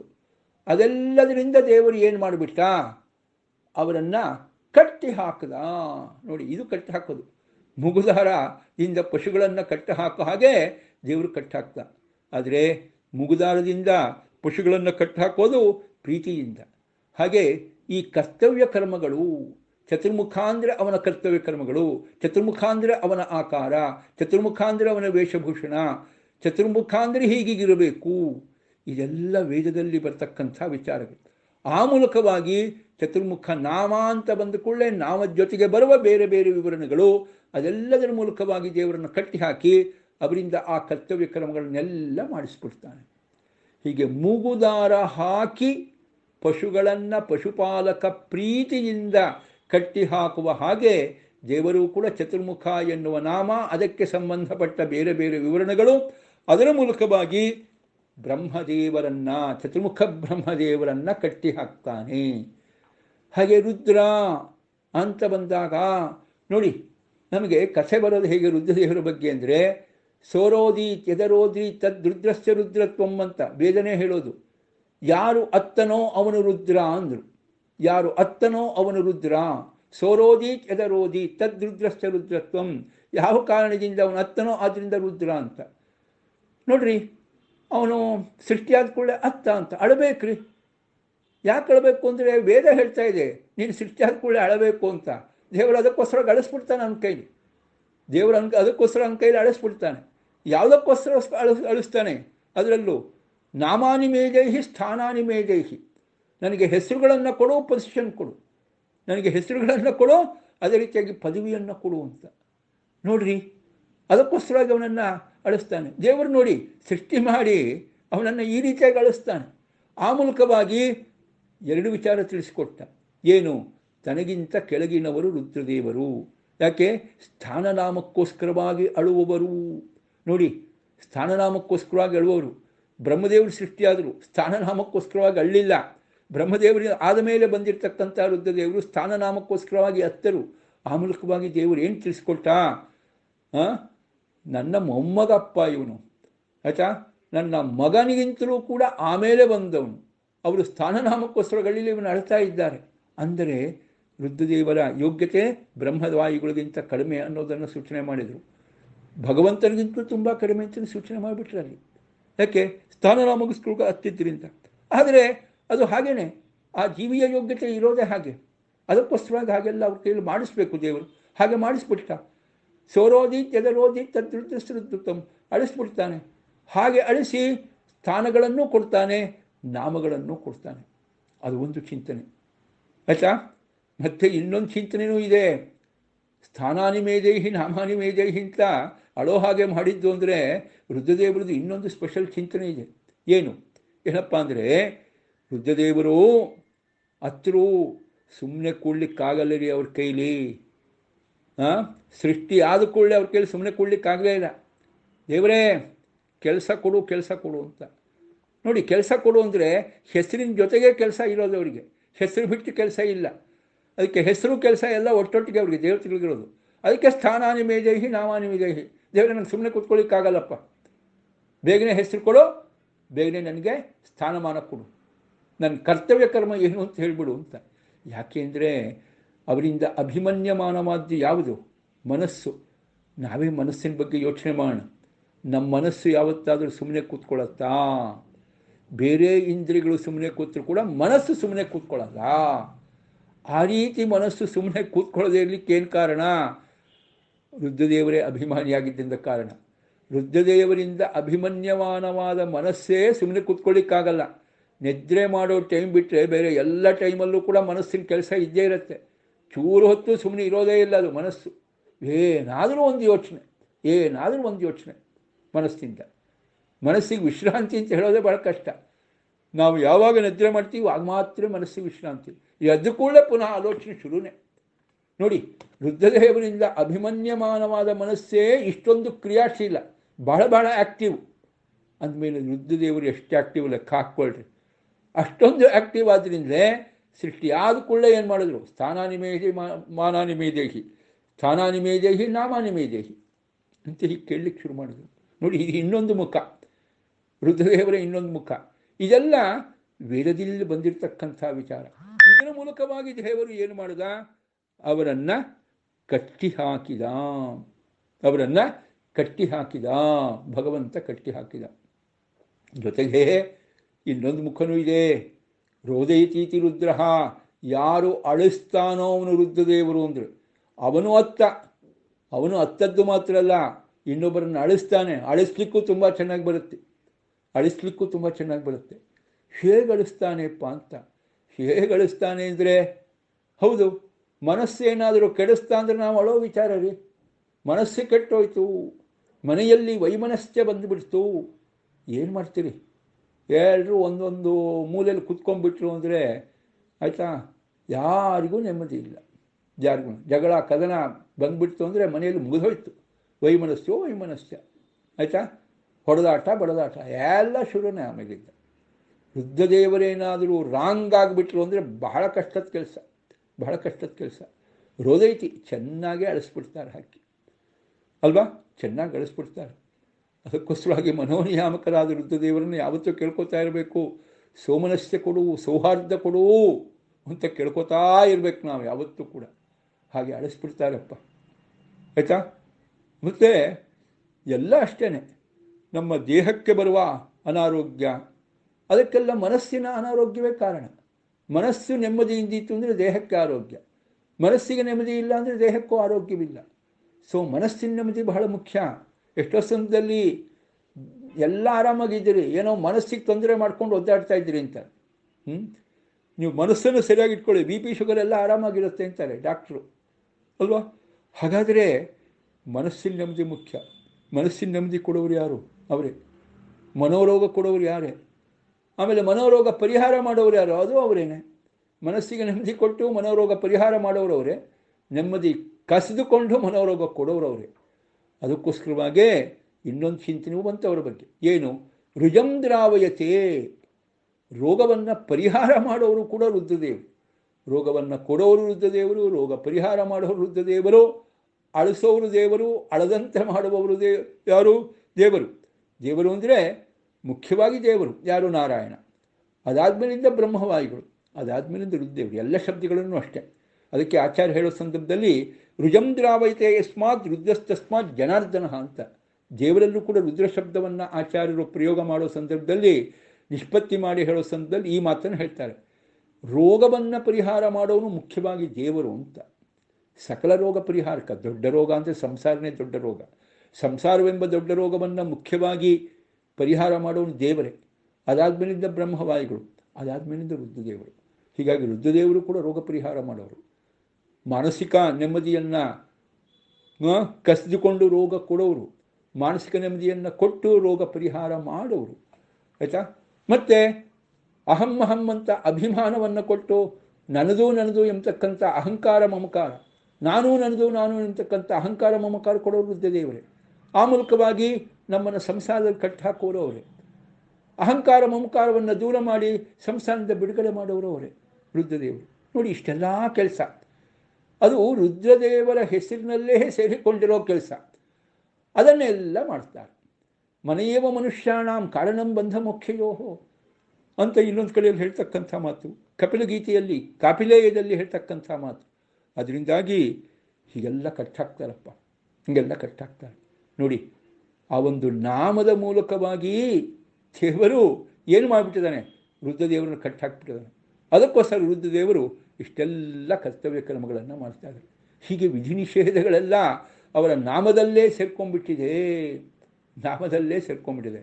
ಬಹಳ ವಿಶೇಷವಾಗಿರ್ತಕ್ಕಂಥ ಚತುರ್ಮುಖ ಎನ್ನುವ ಇದರಲ್ಲಿ ಬ್ರಹ್ಮ ಅಂತ ಬಂದಾಗ ವಿಶೇಷವಾಗಿ ಗುಣಪರಿಪೂರ್ಣತೆ ಅದು ದೇವರಲ್ಲಿ ಮುಖ್ಯವಾಗಿರೋದು. ದೇವರ ಅನಂತರದಲ್ಲಿ ಆಯಿತಾ ಎಲ್ಲ ಜೀವಿಗಳಲ್ಲೂ ವಿಶೇಷವಾಗಿ ಗುಣಗಳಿಂದ ತುಂಬಿಕೊಂಡವರು ಯಾರು ಅಂತ ಬಂದಾಗ ಅದು ಬ್ರಹ್ಮದೇವರು ಮತ್ತು ವಾಯುದೇವರು, ಬ್ರಹ್ಮದೇವರು ಮತ್ತು ವಾಯುದೇವರು. ಹೀಗೆ ಆ ನಾಮಗಳಲ್ಲಿ ಅದೆಲ್ಲ ಕಟ್ಟಾಕ್ಬಿಟ್ಟಿದೆ. ಹಾಗೆ ವಾಯು ಶಬ್ದ ವಾಯುದೇವರನ್ನು ವಯಬಂಧನೆ ಕಟ್ಟಾಕೋರು ಅಂತಲೇ ಅರ್ಥ. ವಯಬಂಧನೆ ಎಲ್ಲ ಜೀವಿಗಳನ್ನು ಕೂಡ ಕಟ್ಟಾಕೋರು, ಎಲ್ಲ ಗ್ರಹಗೋಲಗಳನ್ನು ಕಟ್ಟಾಕೋರು, ಇಡೀ ಬ್ರಹ್ಮಾಂಡಕ್ಕೆ ನಿಯಾಮಕರು. ಜೀವಿಗಳನ್ನು ವಿಶೇಷವಾಗಿ ವಾಯುದೇವರು ಎಲ್ಲಿ ಕಟ್ಟಾಕ್ತಾರೆ? ದೇಹದಲ್ಲಿ ಕಟ್ಟಾಕ್ತಾರೆ. ನೋಡಿ, ಎಲ್ಲ ದೇಹದಲ್ಲಿ ವಾಯುದೇವರೇ ಜೀವಿಗಳನ್ನು ಕಟ್ಟಾಕೋರು. ಅವ್ರು ಎಷ್ಟು ದಿವಸ ಕಟ್ಟಾಕ್ತಾರೋ ಅಷ್ಟು ದಿವಸ ಮಾತ್ರ ಈ ಜೀವಿ ದೇಹದಲ್ಲಿ ಇರ್ಲಿಕ್ಕೆ ಸಾಧ್ಯ. ಅವರು ಕರ್ಕೊಂಡು ಹೋಗ್ಬಿಟ್ರು ಅಂದರೆ ಮುಗೀತು, ದೇಹದಲ್ಲಿ ಇರೋ ಹಾಗಿಲ್ಲ. ಸೊ ದೇಹದಲ್ಲಿ ಜೀವಿಗಳನ್ನು ಕಟ್ಟಾಕೋರು ವಯಬಂಧನೆ. ಸಂಸಾರದಲ್ಲೂ ಇನ್ನೊಂದು ರೀತಿಯಿಂದ ಕಟ್ಟಾಕೋರು ಯಾರು? ವಾಯುದೇವರು. ನೋಡಿ, ಅವರು ಅಜ್ಞಾನ ಕೊಟ್ಬಿಟ್ರು ಅಂದರೆ ಸಂಸಾರದಲ್ಲೇ ಇರೋದು, ಒಳ್ಳೆಯ ಜ್ಞಾನವನ್ನು ಕೊಟ್ಟರು ಅಂದರೆ ಸಂಸಾರದಿಂದ ಬಿಡುಗಡೆ. ಹೀಗೆ ಸಂಸಾರದಲ್ಲಿ ಕಟ್ಟಿ ಹಾಕೋರು ಒಂದು ರೀತಿ, ದೇಹದಲ್ಲಿ ಕಟ್ಟಿ ಹಾಕೋರು ಅವರು ವಾಯುದೇವರು. ಹೀಗೆ ವಯಬಂಧನೆ ವಯತೀತಿ ವಾಯು, ಆ ಮೂಲಕವಾಗಿ ಅವರು ವಾಯುದೇವರು ಆಯಿತಾ. ಆಮೇಲೆ ವಾ ಮತ್ತು ಆಯು, ಶ್ರೇಷ್ಠವಾದ ಬಲ ಮತ್ತು ಶ್ರೇಷ್ಠವಾದ ಆಯುಷ್ಯ, ಇದನ್ನು ಕೊಡೋರು ಯಾರು? ವಾಯುದೇವರು. ಇದೆಲ್ಲ ಕೊಡಬೇಕು ಅಂತ ದೇವರು ಏನು ಮಾಡಿದ್ದಾನೆ? ವಾಯು ಎನ್ನೋ ಹೆಸರು ಅವರಿಗೆ ಕೊಟ್ಬಿಟ್ಟಿದ್ದಾನೆ, ವಾಯು ಎನ್ನೋ ಹೆಸರು ಕೊಟ್ಬಿಟ್ಟಿದ್ದಾನೆ. ನೋಡ್ರಿ, ಒಂದೊಂದು ಹೆಸರಿನಲ್ಲೂ ಈ ರೀತಿ ಬಹಳ ಸ್ವಾರಸ್ಯ ಇದೆ. ಅದು ವೇದದ ಹೆಸರುಗಳು. ವೇದದ ಹೆಸರುಗಳೆಲ್ಲ ಒಂದು ರೀತಿ ಆಯಾಯ ದೇವತೆಗಳ ವ್ಯಕ್ತಿತ್ವ, ಅವರ ಕರ್ತವ್ಯ ಕರ್ಮ, ಆ ಮೂಲಕವಾಗಿ ದೇವರವರನ್ನು ಹೇಗೆ ಕಟ್ಟಿ ಹಾಕಿದ್ದಾನೆ ಇದು ಸೂಚನೆ ಮಾಡುತ್ತೆ. ಬಹಳ ಅದ್ಭುತ ರೀ ಈ ವೇದದ ಚಿಂತನೆ, ಉಪನಿಷತ್ತಿನ ಚಿಂತನೆ ಬಹಳ ಅದ್ಭುತ. ದೇವರು ಮಾಡೋ ಕರ್ತವ್ಯ ಕರ್ಮಗಳು ನಮ್ಗೆ ಅರ್ಥವೇ ಆಗಲ್ಲ. ಯಾಕೆ ಹೀಗೆ, ಅವ್ರಿಗೆ ಯಾಕೆ ಹೆಸರು ಕೊಟ್ಟ ಅಂತ. ಆ ಹೆಸರುಗಳೇ ಒಂದು ವೇದದ ಹೆಸರುಗಳನ್ನೇ ದೇವರು ಕೊಡ್ತಾನೆ, ಬೇರೆ ಹೆಸರು ಕೊಡಲ್ಲ. ಆ ವೇದದ ಹೆಸರುಗಳೆಲ್ಲ ಅನ್ವರ್ಥಕವಾದ ಹೆಸರುಗಳು, ಸಾರ್ಥಕವಾದ ಹೆಸರುಗಳು. ಆ ಮೂಲಕವಾಗಿ ದೇವರು ಮಾಡತಕ್ಕಂಥ ಒಂದು ಬಂಧನ. ನೋಡಿ, ಇಂಥಿಂಥ ಕರ್ಮ, ಇಂಥಿಂಥ ಕರ್ತವ್ಯ ಕರ್ಮ ನಿಂಗಿದೆಯಾ ಅಂತ ವಾಯು ಎನ್ನೋ ಹೆಸರು ಕೊಟ್ಟು ಅವನಿಗೆ ಹೇಳ್ದ, ರುದ್ರ ಎನ್ನೋ ಹೆಸರು ಕೊಟ್ಟು ಇವನಿಗೆ ಹೇಳ್ದ, ಬ್ರಹ್ಮ ಎನ್ನೋ ಹೆಸರು ಕೊಟ್ಟು ಅವನಿಗೆ ಹೇಳ್ದ, ಚತುರ್ಮುಖ ಎನ್ನೋ ಹೆಸರು ಕೊಟ್ಟು ಅವನ ಆಕಾರ ಹೇಗಿರಬೇಕು ಅಂತ ಹೇಳ್ದ. ಹೀಗೆ ಒಬ್ಬೊಬ್ಬರಿಗೆ ಒಂದೊಂದು ವಿಶಿಷ್ಟವಾಗಿರ್ತಕ್ಕಂಥ ಹೆಸರೂ, ಆ ಹೆಸರಿನ ಮೂಲಕವಾಗಿ ಡಿಸ್ಕ್ರಿಪ್ಷನ್ನು, ಕರ್ತವ್ಯ ಕರ್ಮಗಳು, ಆ ಮೂಲಕವಾಗಿ ಅವರನ್ನು ಕಟ್ಟಾಕಿದ್ದು. ಇದೆಲ್ಲ ಮೂಗುದಾರಗಳು. ನೋಡಿ, ಅದಕ್ಕೋಸ್ಕರವಾಗಿ ಪಶುಗಳಿಗೆ ಒಂದು ಮೂಗುದಾರ, ದೇವತೆಗಳಿಗೆ ಅವರ ಹೆಸರುಗಳೇ ಒಂದು ಮೂಗುದಾರ, ಹೆಸರುಗಳೇ ಮೂಗುದಾರ. ಅದಾದಮೇಲೆ ವಿಧಿ ನಿಷೇಧಗಳೆಂಬ ದೊಡ್ಡ ದಾರ. ಅವರಿಗೊಂದು ವಿಧಿ ನಿಷೇಧಗಳು. ರುದ್ರದೇವರು ಹೀಗೆ ಮಾಡಬೇಕು, ಚತುರ್ಮುಖ ಬ್ರಹ್ಮದೇವರು ಹೀಗೆ ಮಾಡಬೇಕು, ಎಲ್ಲ ಅವರ ಕರ್ತವ್ಯ ಕರ್ಮಗಳೆಲ್ಲ ಎಲ್ಲಿ ಬಂದುಬಿಟ್ಟಿದೆ ಅಂತ ಬಂದಾಗ ವೇದದಲ್ಲೇ ಬಂದಿದೆ, ವೇದದ ಮೂಲಕವಾಗಿ ಮಾಡಿಸ್ತಾನೆ. ಆದರೆ ದೇವರು ಆ ದೊಡ್ಡ ದೊಡ್ಡ ದೇವತೆಗಳಿಂದ, ಸಾಮಾನ್ಯ ಎಲ್ಲ ದೇವತೆಗಳಿಂದ, ಯಾವುದೇ ದೇವತೆಗಳು 9 ಕೋಟಿ ದೇವತೆಗಳ ಚಿಂತನೆ ಮಾಡಿದಾಗಲೂ ಕೂಡ ಅವರೆಲ್ಲ ವಿಧಿಬದ್ಧರಾಗಿ ವಿಶೇಷವಾಗಿ ಕರ್ತವ್ಯ ಕರ್ಮಗಳನ್ನು ಚಾಚೂ ತಪ್ಪದೇ ಪರಿಪಾಲನೆ ಮಾಡ್ತಾರೆ. ನಿಷಿದ್ಧವಾದ ಕರ್ಮಗಳನ್ನು ಮಾಡೋದೇ ಇಲ್ಲ. ಆ ಮೂಲಕವಾಗಿ ದೇವರವರನ್ನು ಅನಿಷ್ಟ ನಿವೃತ್ತಿ ಇಷ್ಟಪ್ರಾಪ್ತಿ ರೂಪವಾದ ಮೋಕ್ಷವನ್ನು ಚೆನ್ನಾಗಿ ಕರುಣಿಸ್ತಾನೆ ಅವರಿಗೆ. ಯಾಕಪ್ಪ ಅಂತ ಬಂದಾಗ ಅವರ ಯೋಗ್ಯತೆ ಆಗಿದೆ. ಆ ಮೂಲಕವಾಗಿ ಅವರನ್ನು ಕಟ್ಟಿಹಾಕಿ ಅವರಿಂದ ಒಳ್ಳೆಯ ಕರ್ತವ್ಯ ಕರ್ಮವನ್ನು ಮಾಡಿಸಿ ಅವರನ್ನು ದೇವರು ಅನುಗ್ರಹಿಸ್ತಾನೆ. ಸ್ವಾಮಿ ಅವರನ್ನು ಕಟ್ಟಿ ಹಾಕಿದ, ಹಾಗಾದ್ರೆ ನಮ್ಮನ್ನು ಕಟ್ಟಿ ಹಾಕಿಲ್ವಾ? ದೇವತೆಗಳನ್ನು ಕಟ್ಟಿ ಹಾಕ್ತಾನೆ. ಯಾಕೆ? ಬ್ರಹ್ಮ, ರುದ್ರ, ವಾಯು, ಹೀಗೆ ಒಂದೊಂದು ನಾಮಗಳು, ಆ ನಾಮಗಳಿಗೆ ಒಂದು ವಿಶೇಷವಾದ ಅರ್ಥ. ಇಂದ್ರ ಅಂದರೆ ಇದಿರ್ ಪರಮೇಶ್ವರ್ಯೇ, ವಿಶೇಷವಾಗಿ ಲೋಕಗಳನ್ನು, 3 ಲೋಕಗಳನ್ನು ಆಳ್ತಕ್ಕಂಥದ್ದು. ಭೂಹು ಭೂಹ ಸ್ವಹ ಎನ್ನುವ ಲೋಕಗಳನ್ನು ಆಳ್ತಕ್ಕಂಥದ್ದು. ಶ್ರೇಷ್ಠವಾದ ಸ್ವರ್ಗದ ಸಂಪತ್ತಿನ ಒಡೆಯ, ಕಲ್ಪವೃಕ್ಷ, ಕಾಮಧೇನು, ಅಪ್ಸರಸ್ತ್ರೀರು ಮೊದಲಾದೆಲ್ಲ ಸಂಪತ್ತಿನ ಒಡೆಯ ಇದಿರ್ ಪರಮೇಶ್ವರ್ಯೇ, ಹಾಗೆ ಕಟ್ಟಿ ಹಾಕಿದ. ಹಾಗೆ ವಿಶೇಷವಾಗಿ ಅವನು ಇಂದ್ರ, ಎಲ್ಲ ಇಂದ್ರಿಯಗಳ ನಿಯಾಮಕ. ಇಂದ್ರ ಅಂದರೆ ಜ್ಞಾನೇಂದ್ರಿಯ, ಕರ್ಮೇಂದ್ರಿಯ, ಎಲ್ಲ ಇಂದ್ರಿಯಗಳ ನಿಯಾಮಕ. ಎಲ್ಲ ಇಂದ್ರಿಯಗಳ ನಿಯಾಮಕನಾಗಿ ನಮಗೆಲ್ಲರಿಗೂ ಕೂಡ ಏನು ಮಾಡ್ತಾ ಇದ್ದಾನೆ? ಕರ್ಮೇಂದ್ರಿಯ ಜ್ಞಾನೇಂದ್ರಿಯಗಳನ್ನು ನಮ್ಮ ದೇಹದಲ್ಲಿ ಕಟ್ಟಾಕೋನವನು. ಹೀಗೆಲ್ಲ ಬಹಳ ವಿಶೇಷ. ಒಬ್ಬೊಬ್ಬರಿಗೆ ಒಂದೊಂದು ಆ ಹೆಸರು, ಆ ಹೆಸರಿನ ಹಿಂದೆ ಒಂದು ವಿಶೇಷವಾಗಿರ್ತಕ್ಕಂಥ ಕರ್ತವ್ಯ ಕರ್ಮಗಳ ಚಿಂತನೆ ಎಲ್ಲ ಸೇರ್ಕೊಂಡ್ಬಿಟ್ಟಿದೆ. ಅವರನ್ನು ಮಾಡಿದ ಸರಿ. ಹಾಗೆ ನಮಗೆಲ್ಲ ಏನು ಸಮಾಚಾರ ಅಂತ ನಮ್ಮನ್ನು ದೇವರು ಕಟ್ಟಾಕಿದರು. ಖಂಡಿತ ಕಟ್ಟಾಕಿದ್ದಾನೆ ರೀ. ವಿಬುಧಾನಪಿ ಇಂಥ ಶಬ್ದ ಇದೆಯಲ್ಲ, ಅಲ್ಲಿ ಸ್ವಾರಸ್ಯ.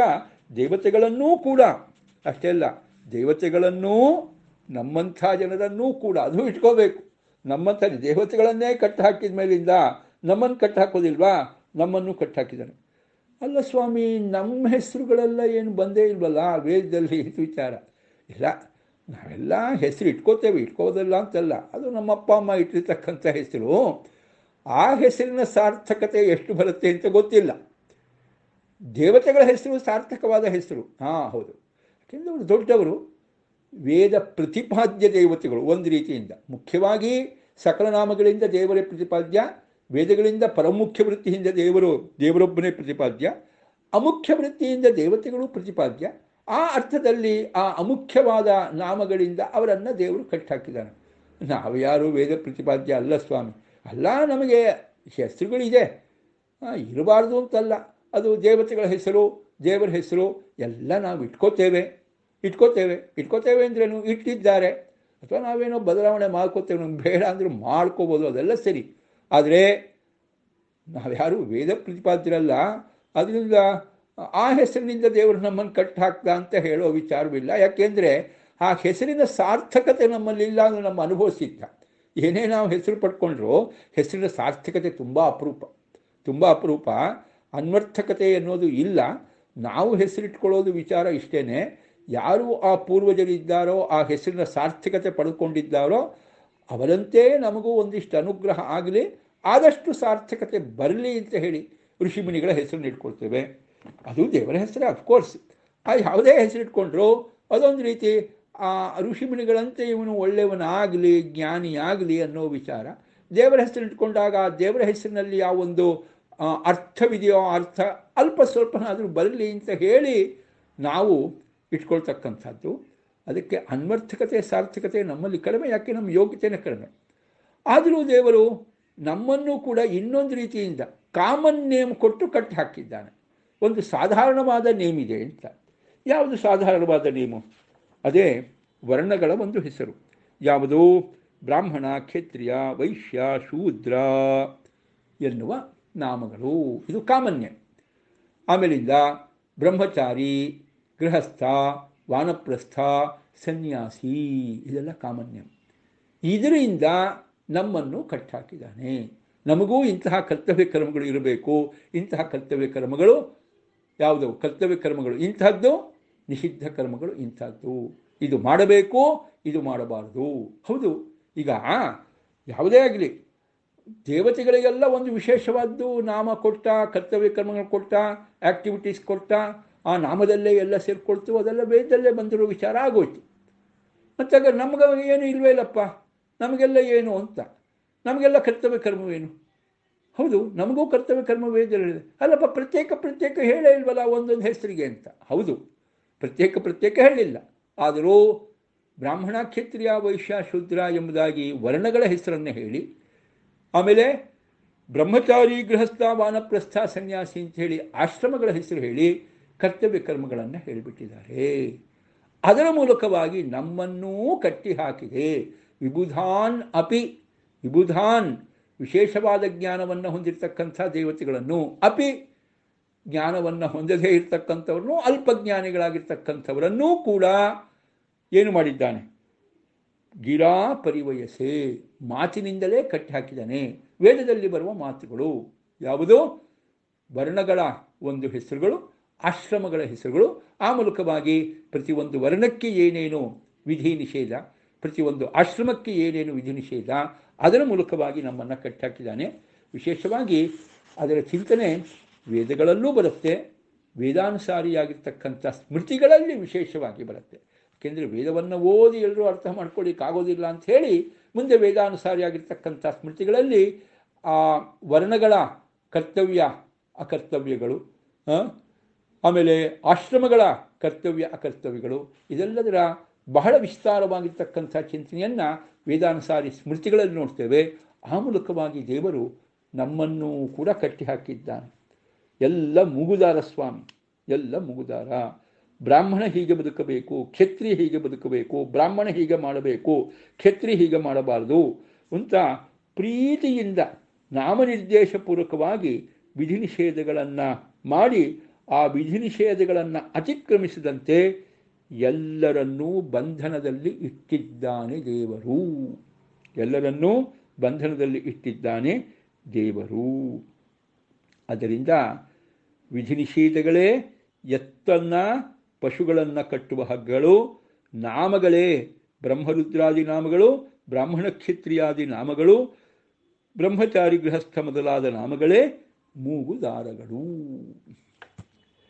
ಆಮೇಲೆ ಮುಂದಿನ ವಾಕ್ಯಕ್ಕೆ ಹೋಗೋಣ. ತ್ವಯಿ ದೃಢ ಸೌಹೃದಾಹ ಪುನಂತಿ ನತುತೆ ವಿಮುಖಾಹ. ಮುಂದೆ ಆ ರೀತಿ ವಿಧಿ ನಿಷೇಧಬದ್ಧರಾಗಿ ಭಗವಂತನಿಂದ ಒಳ್ಳೆಯ ಪ್ರೇರಣೆಯನ್ನು ಪಡೆದು ಒಳ್ಳೆಯ ಕಾರ್ಯವನ್ನೇ ಮಾಡುವರು, ಕೆಟ್ಟ ಕರ್ಮಕ್ಕೆ ಪ್ರೇರಣೆಯನ್ನು ಪಡೆಯದೇ ಕೆಟ್ಟ ಕ್ರಮವನ್ನು ಮಾಡದೇ ಇದ್ದವರು ಅದು ಯಾರು? ತ್ವಯಿ ದೃಢ ಸೌಹೃದಾಹ, ದೇವರೇ ನಿನ್ನಲ್ಲಿ ವಿಶೇಷವಾದ ಸೌಹೃದ ಅಂದರೆ ದೃಢವಾದ ಭಕ್ತಿ. ದೇವರಲ್ಲಿ ದೃಢವಾದ ಭಕ್ತಿಯನ್ನು ಮಾಡುವ ದೇವತೆಗಳು ಆ ರೀತಿ ವೇದವಿಹಿತವಾದ ಕರ್ತವ್ಯ ಕರ್ಮಗಳನ್ನು ಚಾಚೂ ತಪ್ಪದಂತೆ ಮಾಡ್ತಾರೆ, ನಿಷಿದ್ಧವಾದ್ದನ್ನು ಮಾಡೋದಿಲ್ಲ. ಯಾಕೆಂದರೆ ಅವರಿಗೆ ಗೊತ್ತು ದೇವರು ವೇದದ ಮೂಲಕವಾಗಿ ತಮಗೆ ನಾಮದ ಮೂಲಕವಾಗಿ ಬೇರೆ ಅದೇ ರೀತಿಯಾಗಿ ವಿಧಿ ನಿಷೇಧಗಳ ಮೂಲಕವಾಗಿ ಕಟ್ಟಿ ಹಾಕಿದ್ದಾನೆ. ಅದರಿಂದ ನಾವು ಹಾಗೆ ಮಾಡಲೇಬೇಕು. ಇದು ಭಗವಂತನ ಆರಾಧನೆ, ಭಗವಂತನ ಪೂಜೆ. ಹೀಗೆ ಮಾಡಿದಾಗ ಪೂರ್ಣ ಫಲದ ಮೋಕ್ಷವನ್ನು ತಾವು ಪಡಿಬಹುದು ಮತ್ತು ದೇವರ ಭಕ್ತರಾಗಿ ದೇವರು ಕೊಟ್ಟ ಸಂವಿಧಾನವನ್ನು, ದೇವರೇ ನಮಗೆ ತಿಳಿಸಿರ್ತಕ್ಕಂಥ ಸಂವಿಧಾನವನ್ನು ನಾವು ಪರಿಪಾಲನೆ ಮಾಡಬೇಕಾದ್ದು ದೇವರ ಸಾಮ್ರಾಜ್ಯದ ಒಳಗೆ ಇರುವ ನಮ್ಮ ಒಂದು ಕರ್ತವ್ಯ. ಯಾವ ರೀತಿ ಒಬ್ಬ ಒಂದು ದೇಶದ ಸಂವಿಧಾನವನ್ನು ಗೌರವಿಸ್ತಾನೋ ಆ ಸಂವಿಧಾನವನ್ನು ಗೌರವಿಸಿ ಸಂವಿಧಾನ ಹೇಳಿದಂತೆ ಕೇಳೋದು ಅವನ ಕರ್ತವ್ಯ ಕರ್ಮವೋ, ಹಾಗೆ ಭಗವಂತನ ಸಾಮ್ರಾಜ್ಯದಲ್ಲಿ ಇರತಕ್ಕಂಥವ್ರಿಗೂ ಕೂಡ ಒಂದು ಸಂವಿಧಾನವನ್ನು ದೇವರು ಕೊಟ್ಟಿದ್ದಾನೆ. ಅದು ಅನಾದಿ ಕಾಲದಿಂದ ಇರತಕ್ಕಂಥ ವೇದವೆಂಬ ಸಂವಿಧಾನ. ಆ ಸಂವಿಧಾನಕ್ಕೆ ಅನುಗುಣವಾಗಿ ಭಗವಂತನ ಸಾಮ್ರಾಜ್ಯದ ಪ್ರಜೆಗಳೆಲ್ಲರೂ ನಡೆದುಕೊಳ್ಳಬೇಕಾದ್ದು ಕರ್ತವ್ಯ ಅಂತ ಹೀಗೆ ಚಿಂತನೆ ಮಾಡಿ ಅವರೆಲ್ಲರೂ ಕೂಡ ಆ ಕರ್ತವ್ಯ ಕರ್ಮವನ್ನು ಮಾಡೇ ಮಾಡ್ತಾರೆ. ಯಾವ ರೀತಿ ಒಂದು ದೇಶವನ್ನು ಪ್ರೀತಿಸೋನು ದೇಶ ಅಂಗೀಕರಿಸಿರುವ ಸಂವಿಧಾನಕ್ಕೆ ಬೆಲೆ ಕೊಟ್ಟು ಆ ಸಂವಿಧಾನಕ್ಕೆ ಅನುಗುಣವಾಗಿ ನಡ್ಕೋತಾನೋ, ಹಾಗೆ ದೇವರನ್ನು ಪ್ರೀತಿಸೋರು ದೇವರು ಯಾವುದನ್ನು ಸಂವಿಧಾನ ಅಂತ ಒಪ್ಪಿಕೊಂಡಿದ್ದಾನೋ ಅಂತಹ ವೇದ, ಆ ವೇದಕ್ಕೆ ಅನುಗುಣವಾಗಿ ನಡ್ಕೋತಾರೆ. ಯಾಕೆ? ದೇವರನ್ನು ತುಂಬ ಪ್ರೀತಿಸ್ತಾರೆ. ದೇವರಲ್ಲಿ ಸೌಹಾರ್ದ ಭಾವ. ಇಲ್ಲಿ ಪ್ರೀತಿ ಅಂದರೆ ಪ್ರೀತಿಯ ಮುಂದುವರೆದ ಭಾಗವಾದ ಭಕ್ತಿ. ಅಂದರೆ ಬರೀ ಪ್ರೀತಿ ಅಲ್ಲ ದೇವರಲ್ಲಿ, ಅದು ಗೊಡ್ಡು ಪ್ರೀತಿ ಅಲ್ಲ, ಮಹಾತ್ಮ್ಯ ಜ್ಞಾನಪೂರ್ವಕವಾದ ಸುದೃಢ ಸ್ನೇಹ, ಅದನ್ನೇ ಭಕ್ತಿ ಅಂತ ಕರೆದದ್ದು. ಅಂತಹ ಒಂದು ಭಕ್ತಿ, ಪ್ರೀತಿಯಿಂದ ಕೂಡಿದ ಮಹಾತ್ಮ್ಯ ಜ್ಞಾನದಿಂದ ಕೂಡಿದ ಭಕ್ತಿ, ಅಂತಹ ಭಕ್ತಿಭಾವವುಳ್ಳವರು ದೇವತೆಗಳು. ಅದಕ್ಕೋಸ್ಕರವಾಗಿ ಅವರು ಯಾವತ್ತೂ ಒಳ್ಳೆಯ ಕರ್ತವ್ಯ ಕರ್ಮವನ್ನೇ ಮಾಡ್ತಾರೆ. ಆದ್ದರಿಂದ ಅವರು ಯಾವತ್ತೂ ಶುಚಿಯೋ ಶುಚಿ, ಮಡಿಯೋ ಮಡಿ, ಮೈಲಿಗಾಗೋ ವಿಚಾರವೇ ಇಲ್ಲ. ಅವರು ತಾವು ಮಡಿಯಾಗಿದ್ದಾರೆ ಅಷ್ಟೇ ಅಲ್ಲ, ತಮ್ಮ ಹತ್ತಿರ ಯಾರು ಬರ್ತಾರೋ, ತಮ್ಮ ಸಂಪರ್ಕಕ್ಕೆ ಯಾರು ಬರ್ತಾರೋ ಅವರನ್ನು ಮಡಿ ಮಾಡಿಬಿಡ್ತಾರೆ. ಅವರನ್ನು ಮಡಿ ಮಾಡ್ತಾರೆ, ಮೈಲಿಗೆ ಮಾಡೋದಿಲ್ಲ.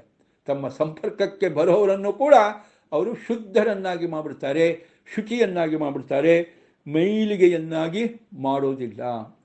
ಆದರೆ ದೇವರಿಗೆ ವಿಮುಖರಾದವರಿದ್ದಾರೆ. ಅವರೇನು ಮಾಡ್ತಾರೆ?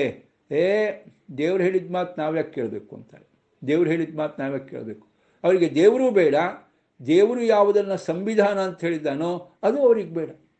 ದೇವರೂ ಬೇಡ, ದೇವರು ಹೇಳಿದ ಸಂವಿಧಾನವೂ ಕೂಡ ಅವರಿಗೆ ಬೇಡ.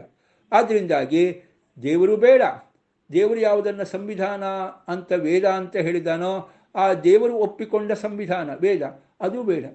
ಅದಕ್ಕೋಸ್ಕರವಾಗಿ ವೇದಕ್ಕೆ ವಿರುದ್ಧವಾದ್ದು ಯಾವುದೋ ಅದನ್ನೇ ಮಾಡ್ತಾರೆ. ನೋಡಿ, ಎಲ್ಲೊಂದು ಕಡೆಯಿಂದ ದೇವರು ವಿಧಿ ನಿಷೇಧ ಕೊಟ್ಟ.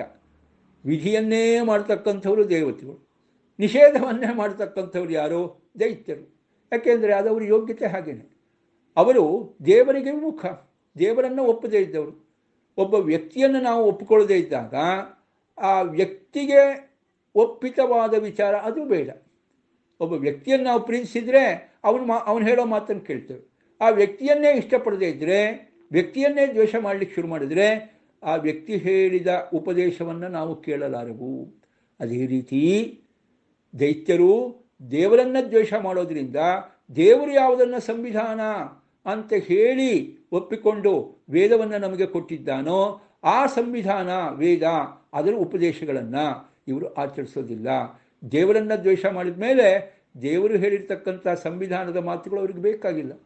ದೇವರನ್ನೂ ದ್ವೇಷ ಮಾಡ್ತಾರೆ. ದೇವರು ಯಾವ ವೇದದ ಮಾತುಗಳನ್ನು ಹೇಳಿದ್ದಾನೋ ಹೀಗೆ ಮಾಡಬೇಕು ಅಂತ ಅದನ್ನೂ ಪಾಲನೆ ಮಾಡೋದಿಲ್ಲ. ಅಷ್ಟೇ ಅಲ್ಲ, ಯಾವುದು ಮಾಡಬಾರ್ದು ಅಂತ ದೇವರು ಹೇಳಿದ್ದಾನೋ ಅದನ್ನೇ ಮಾಡ್ತಾರೆ. ಯಾಕೆ? ದೇವರ ದ್ವೇಷಗಳಾದ್ರಿಂದ. ಅವನು ಮಾಡಬಾರ್ದು ಅಂತ ಹೇಳಿದ್ದಾನಲ್ಲ, ನಾವೇನಾದರೂ ಅವನು ಮಾಡಬಾರ್ದು ಅಂತ ಹೇಳಿದ್ದನ್ನು ಮಾಡದೇ ಇದ್ದರೆ ಅವನ ಮಾತಿಗೆ ಬೆಲೆ ಕೊಟ್ಟ ಹಾಗೆ, ದೇವರ ಮಾತಿಗೆ ಬೆಲೆ ಕೊಟ್ಟ ಹಾಗೆ. ನಾವು ದೇವರನ್ನು ದ್ವೇಷ ಮಾಡ್ತೀವಿ ಅಂದರೆ ದೇವರ ಮಾತಿಗೆ ಬೆಲೆ ಕೊಡಬಾರ್ದು. ಅದಕ್ಕೋಸ್ಕರವಾಗಿ ದೇವರನ್ನು ಯಾವುದು ಮಾಡಬಾರ್ದು ಅಂತ ಹೇಳಿದಾನೋ ಅದನ್ನೇ ನಾವು ಅದನ್ನೇ ಮಾಡ್ತೀವಿ ಇಂತ ಹೇಳಿ ದೇವರಿಗೆ ವಿಮುಖರಾದವರು ವೇದ ಸಂವಿಧಾನ, ದೇವರಿಗೆ ಒಪ್ಪಿತವಾದ ಸಂವಿಧಾನ ಅದನ್ನು ಬಿಟ್ಟು ವಿಮುಖರಾಗಿ ಏನು ಮಾಡ್ತಾರೆ? ವೇದ ನಿಷಿದ್ಧವಾದ ಕಾರ್ಯಗಳನ್ನೇ ಮಾಡ್ತಾರೆ. ವೇದ ನಿಷಿದ್ಧವಾದ ಕಾರ್ಯಗಳು ಮಾಡ್ತಾರೆ. ನೋಡಿ, ದೇವತೆಗಳಿಗೆ ವಿಮುಖ, ದೇವರಿಗೆ ವಿಮುಖ, ದೇವತೆಗಳಿಗೂ ವಿಮುಖ. ದೇವರಿಗೆ ಸುಮುಖ ಯಾರು ಅಂದರೆ ವಿಶೇಷವಾಗಿ ದೇವರ ಆ ಒಂದು ಶಾಸ್ತ್ರ, ದೇವರು ಕೊಟ್ಟ ಸಂವಿಧಾನ ವೇದ ಅದರ ಪ್ರಕಾರ ವಿಧಿ ನಿಷೇಧಗಳನ್ನು ಬದುಕಿನಲ್ಲಿ ಅಳವಡಿಸಿಕೊಂಡವರು ದೇವತೆಗಳು. ಅವರು ಶುಚಿ, ಮಡಿಯೋ ಮಡಿ. ಅದಕ್ಕೆ ವಿರುದ್ಧವಾಗಿ ದೇವರಿಗೆ ವಿಮುಖ. ಆದ್ದರಿಂದಲೇ ದೇವರ ಸಂವಿಧಾನ ವೇದವನ್ನು ಒಪ್ಪಿಕೊಳ್ಳದೇನೆ ಯಾವುದನ್ನು ಮಾಡಬೇಕು ಅಂತ ಹೇಳಿದ್ದಾರೋ ಅದನ್ನು ಮಾಡದೇ ಇರುವುದು, ಯಾವುದನ್ನು ಮಾಡಬಾರ್ದು ಅಂತ ಹೇಳಿದ್ದಾರೋ ಅದನ್ನು ಮಾಡೋದು.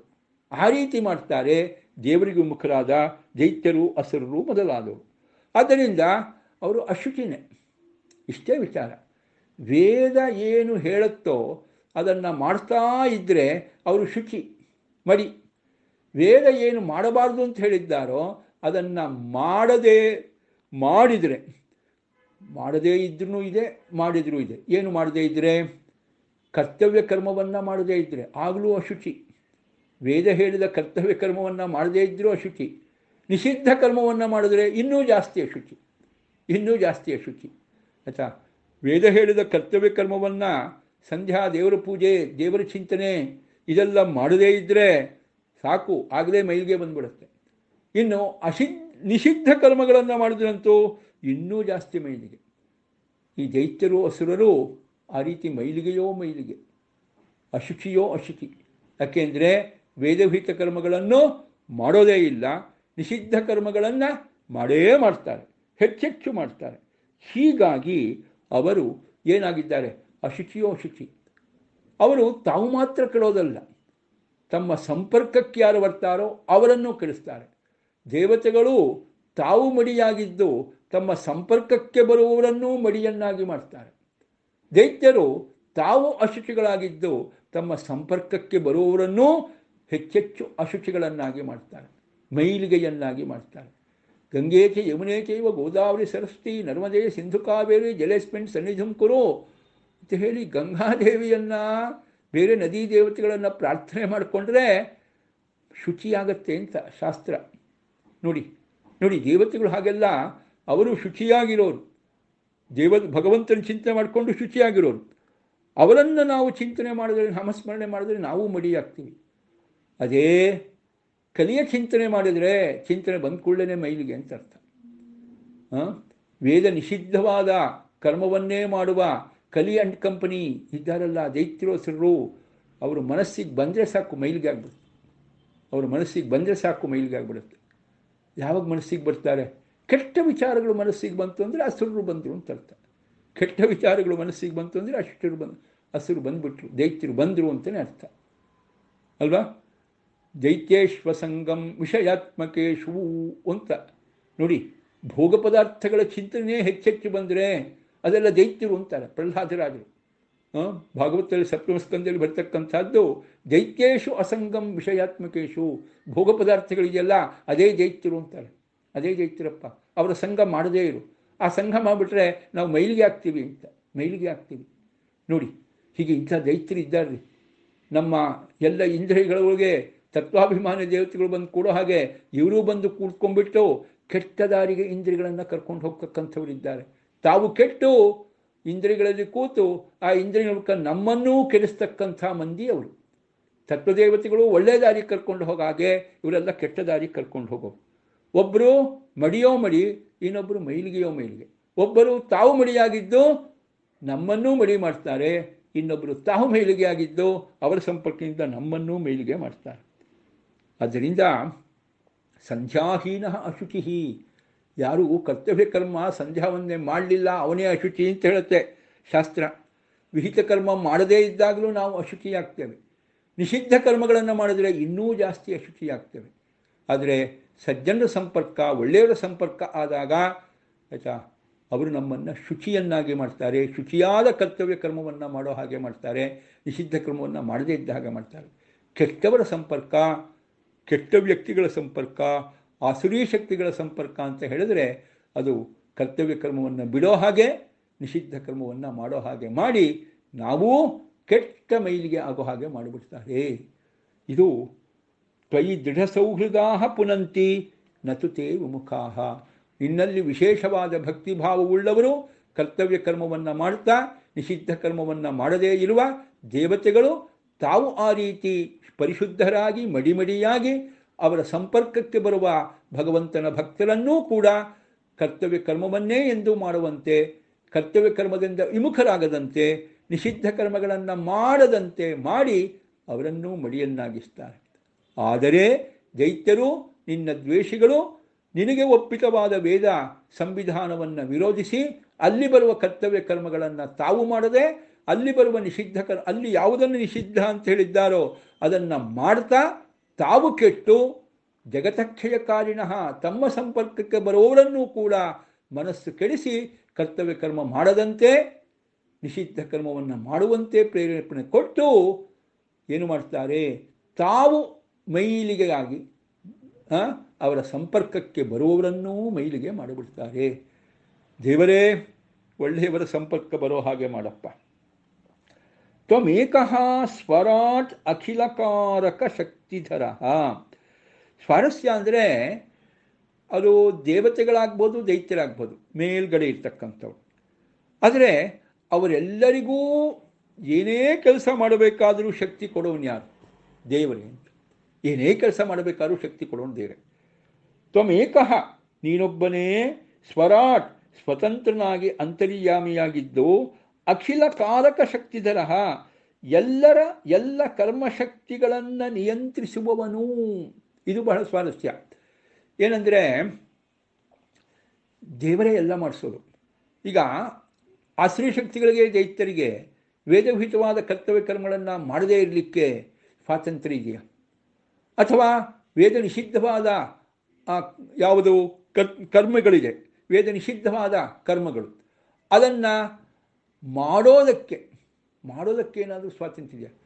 ನಾನು ವೇದದಲ್ಲಿ ಹೇಳಿರೋ ಮಾತನ್ನು ಒಪ್ಪೋದಿಲ್ಲ, ದೇವರನ್ನು ಒಪ್ಪೋದಿಲ್ಲ, ನಾನು ಹೀಗೇ ಮಾಡ್ತೀನಿ, ವೇದ ಏನು ಹೇಳಿದ್ರು ಅದನ್ನು ಮಾಡೋದಿಲ್ಲ, ವೇದ ಏನು ಮಾಡಬಾರ್ದು ಅದನ್ನು ಮಾಡ್ತೀನಿ ಅಂತ ಹೇಳಿ ಆ ರೀತಿ ಮಾಡಲಿಕ್ಕೆ ಅವರಿಗೇನಾದರೂ ಸ್ವಾತಂತ್ರ್ಯ ದೇವರು ಕೊಟ್ಟಿದ್ದಾನ?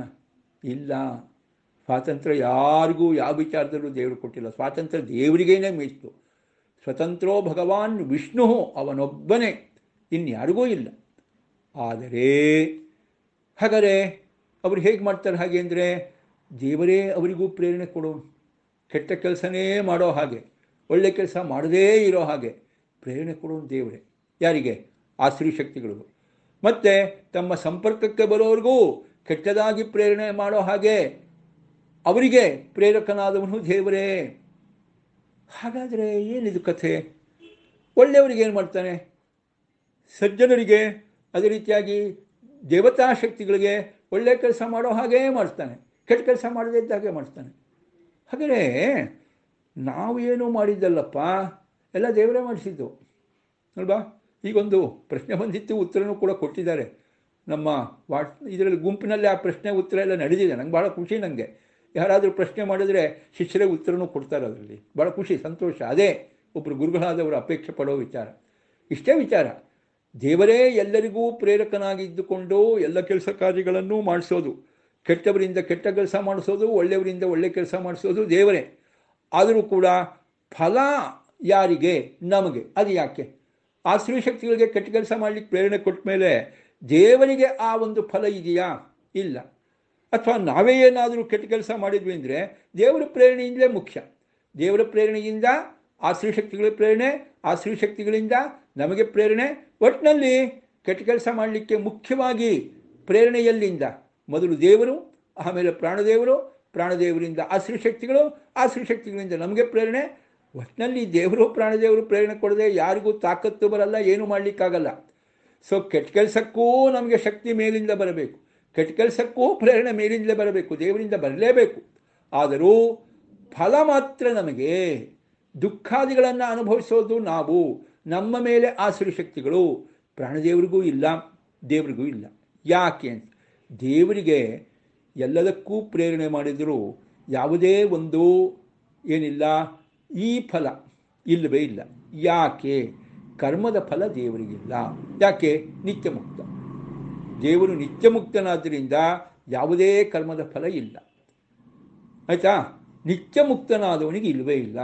ಸಂಸಾರದಲ್ಲಿ ಇರೋವನಿಗೆ ಎಲ್ಲ ಕರ್ಮದ ಬಂಧನ, ಸಂಸಾರದಲ್ಲಿ ಇರೋವನಿಗೆ ಎಲ್ಲ ಕರ್ಮದ ಬಂಧನ.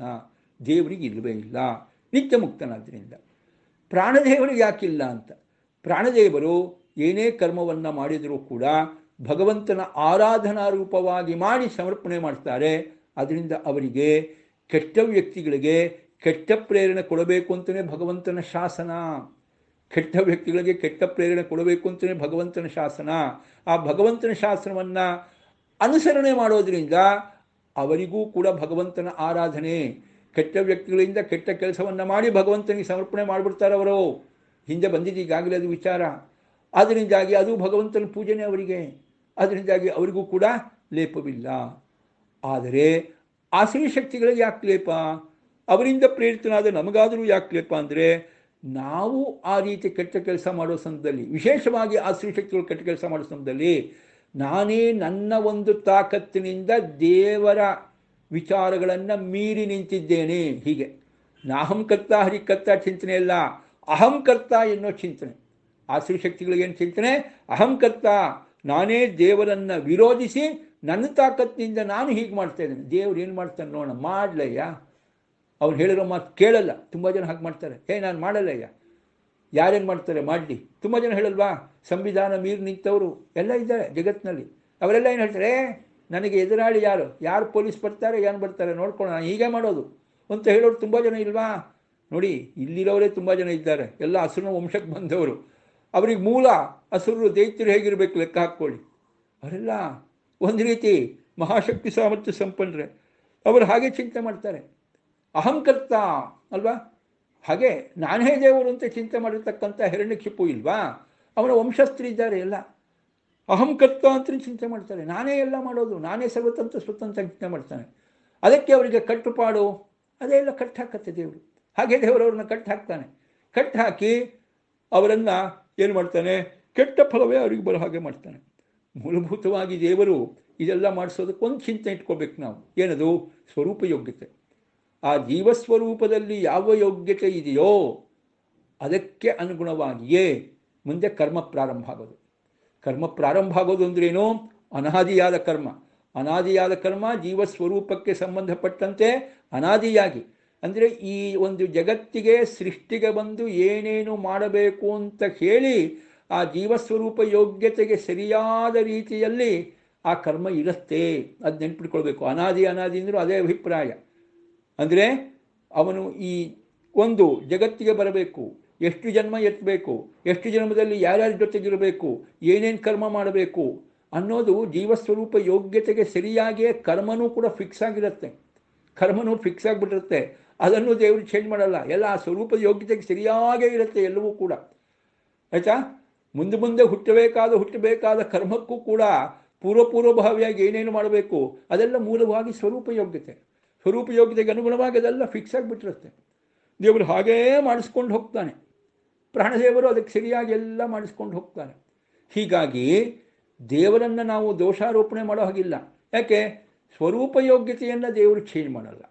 ಅವರ ಸ್ವರೂಪ ಯೋಗ್ಯತೆ ಇದೆಯೋ ಹಾಗೆ ಆ ಸ್ವರೂಪ ಯೋಗ್ಯತೆಗೆ ಅನುಗುಣವಾಗಿ ಅನಾದಿಯಾದ ಕರ್ಮ, ಅದಕ್ಕನುಗುಣವಾಗಿ ದೇವರು ಪ್ರಾಣದೇವರು ಮಾಡಿಸ್ಕೊಂಡು ಹೋಗ್ತಾರೆ. ದೇವರು ಪ್ರಾಣದೇವರು ಮಾಡಿಸ್ಕೊಂಡು ಹೋಗ್ತಾರೆ.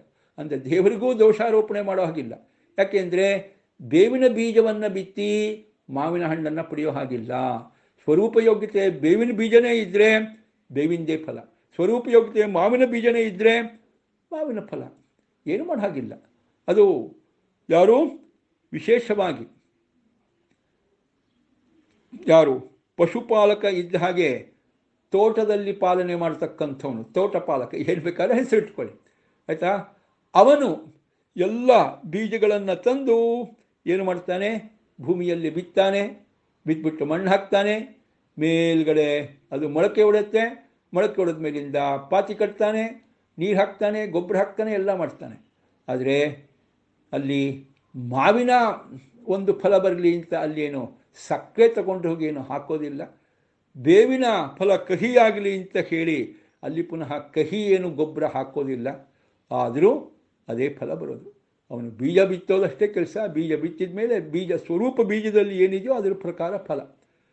ಹಾಗೆಯೇ ದೇವರು ಕೂಡ ಆಯಾಯ ಜೀವಸ್ವರೂಪದ ಯೋಗ್ಯತೆ ಹೇಗಿದೆಯೋ ಹಾಗೆ ಮಾಡ್ತಾನೆ. ಜೀವನನ್ನು ದೇವರು ಸೃಷ್ಟಿ ಮಾಡಿಲ್ಲ, ಜೀವಸ್ವರೂಪವನ್ನು ದೇವರು ಸೃಷ್ಟಿ ಮಾಡಿಲ್ಲ. ಆದರೆ ಆ ಸ್ವರೂಪ ಯೋಗ್ಯತೆಯನ್ನು ಪ್ರಕಟಗೊಳಿಸ್ತಾನೆ ದೇವರು. ಆ ಜೀವಸ್ವರೂಪ ಯೋಗ್ಯತೆಯನ್ನು ಹಾಗೇ ಮೇಂಟೈನ್ ಮಾಡೋನು ದೇವರು. ಅದನ್ನೇನು ವ್ಯತ್ಯಾಸ ಮಾಡಲ್ಲ, ಹಾಗೇ ಮೇಂಟೈನ್ ಮಾಡ್ತಾನೆ. ಆ ಸ್ವರೂಪ ಯೋಗ್ಯತೆಯನ್ನು ಹಾಗೇ ಈ ಸೃಷ್ಟಿಗೆ ಬಂದ ಮೇಲೆ ಪ್ರಕಟಗೊಳಿಸ್ತಾನೆ. ಪ್ರಕಟಗೊಳಿಸಿ ಅವರಿಂದ ಅದೇ ರೀತಿಯಾದ ಕಾರ್ಯಗಳನ್ನು ಮಾಡಿಸ್ತಾ ಹೋಗ್ತಾನೆ. ಅಂದರೆ ದೇವರಿಗೂ ಯಾವುದೇ ದೋಷವಿಲ್ಲ, ಅದೇ ರೀತಿಯಾಗಿ ಪ್ರಾಣದೇವರಿಗೂ ದೋಷವಿಲ್ಲ. ಉಳಿದವರು ನಾನು ಮಾಡ್ತಾ ಇದ್ದೀನಿ ಅಂತ ಅಹಂಕಾರ ಪಟ್ಕೊಳ್ಳೋದ್ರಿಂದ, ಮಮಕಾರ ಪಟ್ಕೊಳ್ಳೋದ್ರಿಂದಾಗಿ ಅವರಿಗೆ ದೋಷ.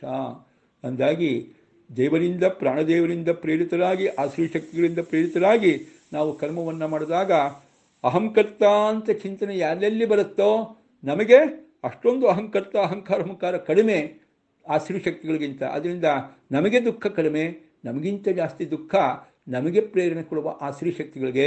ಆದರೆ ಆಶ್ರಯ ಶಕ್ತಿಗಳಿಗೂ ಜೀವಯೋಗ್ಯತೆಯನ್ನು ನೋಡಿಕೊಂಡು ಪ್ರೇರಣೆ ಕೊಡುವ, ತಾಕತ್ತು ಕೊಡುವ ಪ್ರಾಣದೇವರಿಗೆ, ಮತ್ತು ಅದನ್ನು ಭಗವಂತನ ಆರಾಧನಾ ರೂಪವಾಗಿ ಭಗವದ್ದತ್ತವಾದ ಶಕ್ತಿಯಿಂದ ಮಾಡ್ತಾ ಇದ್ದೀನಿ ಅಂತ ಚಿಂತನೆ ಮಾಡುವ ಪ್ರಾಣದೇವರಿಗೆ ಯಾವ ರೀತಿಯಾದ ದುಃಖವೂ ಇಲ್ಲ.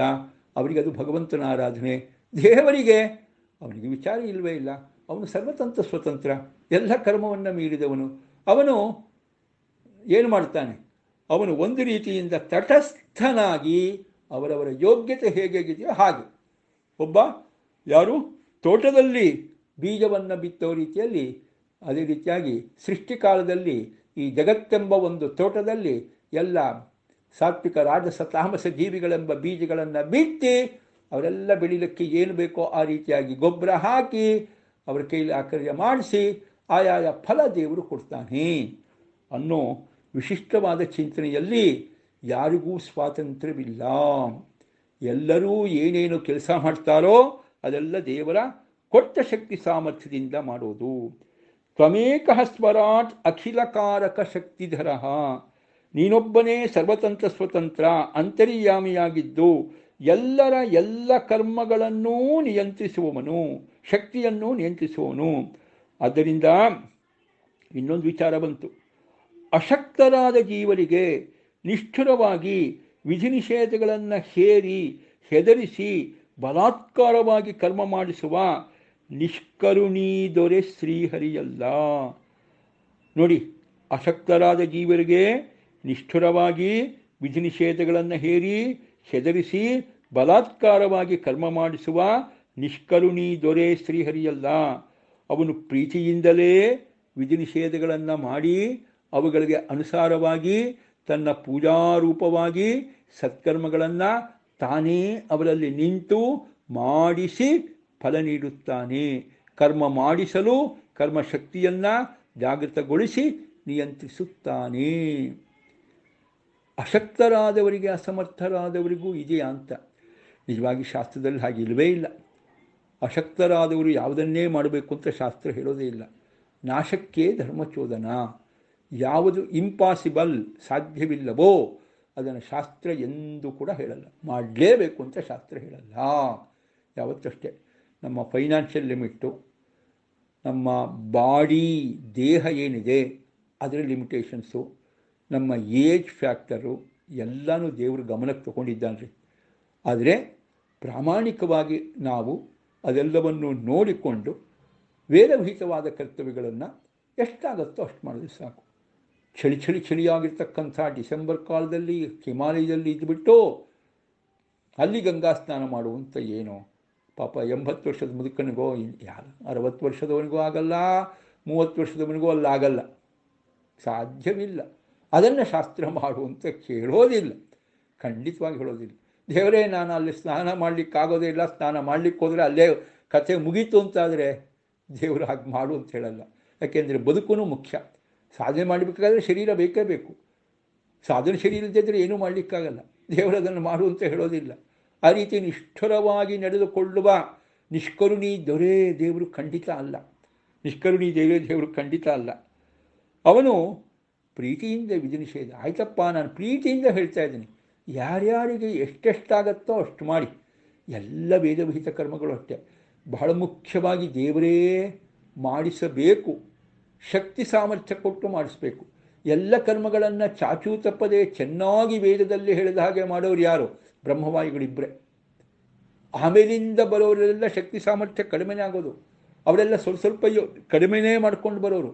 ನಮಗೆ ಬರೋಷ್ಟೊತ್ತಿಗೆ ತುಂಬಾ ಕಡಿಮೆ, ನಮ್ಮ ಕೈಯಲ್ಲಿ ಸಾಧ್ಯವೇ ಇಲ್ಲ, ತುಂಬಾ ಕಡಿಮೆ ನಾವು ಮಾಡೋದು. ಆದರೂ ದೇವರು ಗೊತ್ತವನಿಗೆ ಇವ್ರ ಯೋಗ್ಯತೆ ಇಷ್ಟು, ಇವ್ರ ಕರ್ಮ ಇಷ್ಟು, ಇವ್ರ ಹಣೆ ಬರ ಇಷ್ಟು, ಎಲ್ಲ ದೇವರಿಗೆ ಗೊತ್ತಿರಿ. ಅಂದವನು ಕೋಪಗೊಳ್ಳೋದಿಲ್ವೇ ಇಲ್ಲ, ಕೋಪಗೊಳ್ಳೋದಿಲ್ವೇ ಇಲ್ಲ.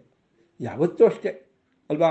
ಒಳ್ಳೆಯ ಒಬ್ಬ ಅಧ್ಯಾಪಕ ನೋಡ್ತಿರ್ತಾನೆ, ಅವನು ಎಲ್ಲರೂ ನೋಡ್ತಾ ಇರ್ತಾನೆ, ಎಲ್ಲ ಶಿಷ್ಯರನ್ನು ನೋಡ್ತಾ ಇರ್ತಾನೆ. ಕೆಲವರು ಬುದ್ಧಿಶಕ್ತಿ ಎಷ್ಟು ಅಂತ ಗೊತ್ತಾಗ್ಬಿಡುತ್ತೆ. ಪಾಪ ಬುದ್ಧಿಶಕ್ತಿ ಇಲ್ಲದೆ ಇದ್ದವರು ಏನಾದರೂ ಮಾಡಿದ್ರೆ ಎಲ್ಲ ತಪ್ಪು ತಿತ್ತಾನೆ, ಎಲ್ಲ ಮಾಡ್ತಾನೆ. ಆದಷ್ಟು ತಿಳ್ಕೊಪ್ಪ, ಆದಷ್ಟು ತಿಳ್ಕೊ, ನಿಂಗೆ ಎಷ್ಟಾಗತ್ತೋ ಅಷ್ಟು ಮಾಡು ಅಂತ ಹೇಳ್ತಾನೆ ಹೊರತು ಎಲ್ಲರನ್ನೂ ಹೊಡೆಯೋದು ಬಡಿಯೋದು ಅಂತಿಲ್ಲ. ಮಾಡಲಿಕ್ಕಾಗಲ್ಲ, ಗೊತ್ತಿರುತ್ತೆ ಅವನಿಗೆ. ಸ್ವಲ್ಪ ದಿವಸದಲ್ಲೇ ಗೊತ್ತಾಗ್ಬಿಡುತ್ತೆ ಎಲ್ಲರ ಶಕ್ತಿ ಸಾಮರ್ಥ್ಯ ಏನು ಅಂತ ಅಲ್ವಾ? ಅಂಥ ಸಂದರ್ಭದಲ್ಲಿ ಬೇಡಪ್ಪ, ನೀನು ಇಂಜಿನಿಯರಿಂಗ್ ಹೋಗಬೇಡಪ್ಪ, ಈ ಲೈನ್ಗೆ ಹೋಗು, ಅಷ್ಟೇ ಸಾಕು. ಗೊತ್ತು ನಿನ್ನ ಶಕ್ತಿ ಹೀಗಿದೆ, ಆ ಕಡೆ ಹೋಗಬೇಡ, ಈ ಕಡೆ ಹೋಗು ಅಂತ ಹೇಳೋ ಹಾಗೆ ದೇವರಿಗೂ ಗೊತ್ತು. ಪ್ರತಿಯೊಬ್ಬ ಜೀವಿಯ ಯೋಗ್ಯತೆ ಗೊತ್ತು, ಅವನ ಶಕ್ತಿ ಸಾಮರ್ಥ್ಯ ಗೊತ್ತಿರುತ್ತೆ.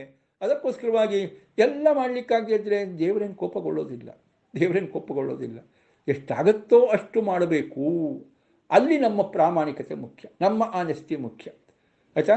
ದೇವರು ಅದನ್ನು ಗಮನಿಸ್ತಾನೆ, ದೇವತೆಗಳು ಅದನ್ನು ಗಮನಿಸ್ತಾರೆ ಹೊರತು ಇಲ್ಲಪ್ಪ ಶಾಸ್ತ್ರ ಆಗಿಬಿಟ್ಟಿದೆ, ನಮಗೆ ಮಾಡಲಿಕ್ಕೆ ಆಗಲಿಲ್ಲ, ಏನು ಮಾಡೋಣ? ಇಲ್ಲ.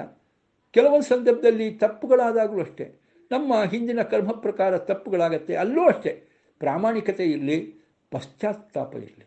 ಪಶ್ಚಾತ್ತಾಪ, ದೇವರೇ ಏನೋ ಕರ್ಮ ಹೀಗಾಗೋಯ್ತು, ಹಳೆ ಕರ್ಮಕ್ಕಾಗಿ ಪ್ರೇರಣೆ ಹೀಗೆಲ್ಲ ಬಂದುಬಿಡ್ತು, ದೇವರೇ ಹೀಗಾಯಿತು, ದಯವಿಟ್ಟು ಅದನ್ನು ಮನ್ನಿಸಪ್ಪ, ತಪ್ಪಿಸಪ್ಪ ಅಂತ ಕೇಳಿದ್ರೆ ಪಶ್ಚಾತ್ತಾಪನೂ ಕೂಡ ಒಂದು ರೀತಿ ಏನು ಮಾಡುತ್ತೆ, ನಮ್ಮ ಪಾಪ ಫಲದ ನಿವರ್ತಕವಾಗತ್ತೆ.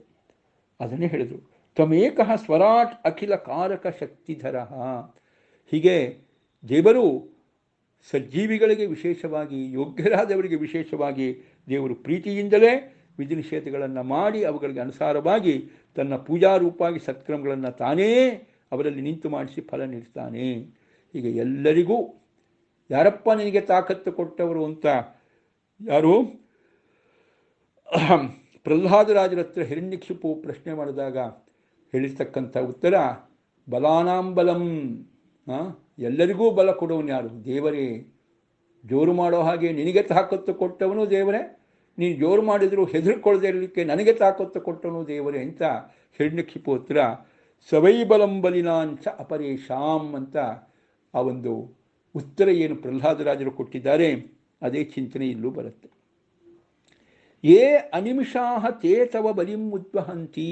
ಮುಂದೆ ಬಂದಿರೋ ಮಾತು ದೇವರೇ. ಅನಿಮಿಷಾಹ ಕಣ್ಣುರೆಪ್ಪೆ ಮುಚ್ಚದವರು ದೇವತೆಗಳು, ಸದಾ ಜಾಗೃತರಾಗಿ ಇದ್ದು ಕಾಲಕಾಲಕ್ಕೆ ವೇದೋಕ್ತ ಕರ್ಮಗಳನ್ನು ಸಾಂಗವಾಗಿ ಮಾಡುವವರು, ಉತ್ತಮ ರೀತಿಯಿಂದ ಉತ್ತಮ ಕಲ್ಪದಿಂದ ಕರ್ಮ ಮಾಡಿ ಪರಮಾತ್ಮನ ಆರಾಧನೆ ಮಾಡ್ತಾರೆ, ಪರಮಾನುಗ್ರಹ ಭಾಜನರಾಗ್ತಾರೆ. ಹೌದು, ವೇದಹಿತವಾದ ಕರ್ತವ್ಯ ಕರ್ಮಗಳನ್ನು ಚಾಚೂ ತಪ್ಪದೆ ಮಾಡೋರು ದೇವತೆಗಳೇ. ಆಗಲೇ ಹೇಳಿದೆ, ಯಾಕೆಂದರೆ ಅವರು ಅನಿಮಿಷಾಹ ಅಂತ, ಕಣ್ರೆಪ್ಪೆ ಮುಚ್ಚೋದೇ ಇಲ್ಲ ಅಂತ.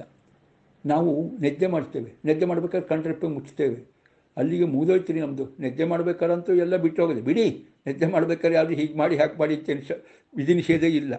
ಆದರೆ ಕಣ್ಣುರೆಪ್ಪೆ ಮುಚ್ಚೋದೇ ಇಲ್ಲ, ಬಹಳ ಕಷ್ಟದ ವಿಚಾರ ಅದು. ಅದು ಕಣ್ಣುರೆಪ್ಪೆ ಮುಚ್ಚೋದಿಲ್ಲ ಅಂತ ಹೇಳೋದು ಎರಡು ರೀತಿಯಿಂದ. ಅಂದರೆ ಅವರು ಯಾವತ್ತೂ ವಿಧಿ ನಿಷೇಧ ತಪ್ಪೋದೇ ಇಲ್ಲ.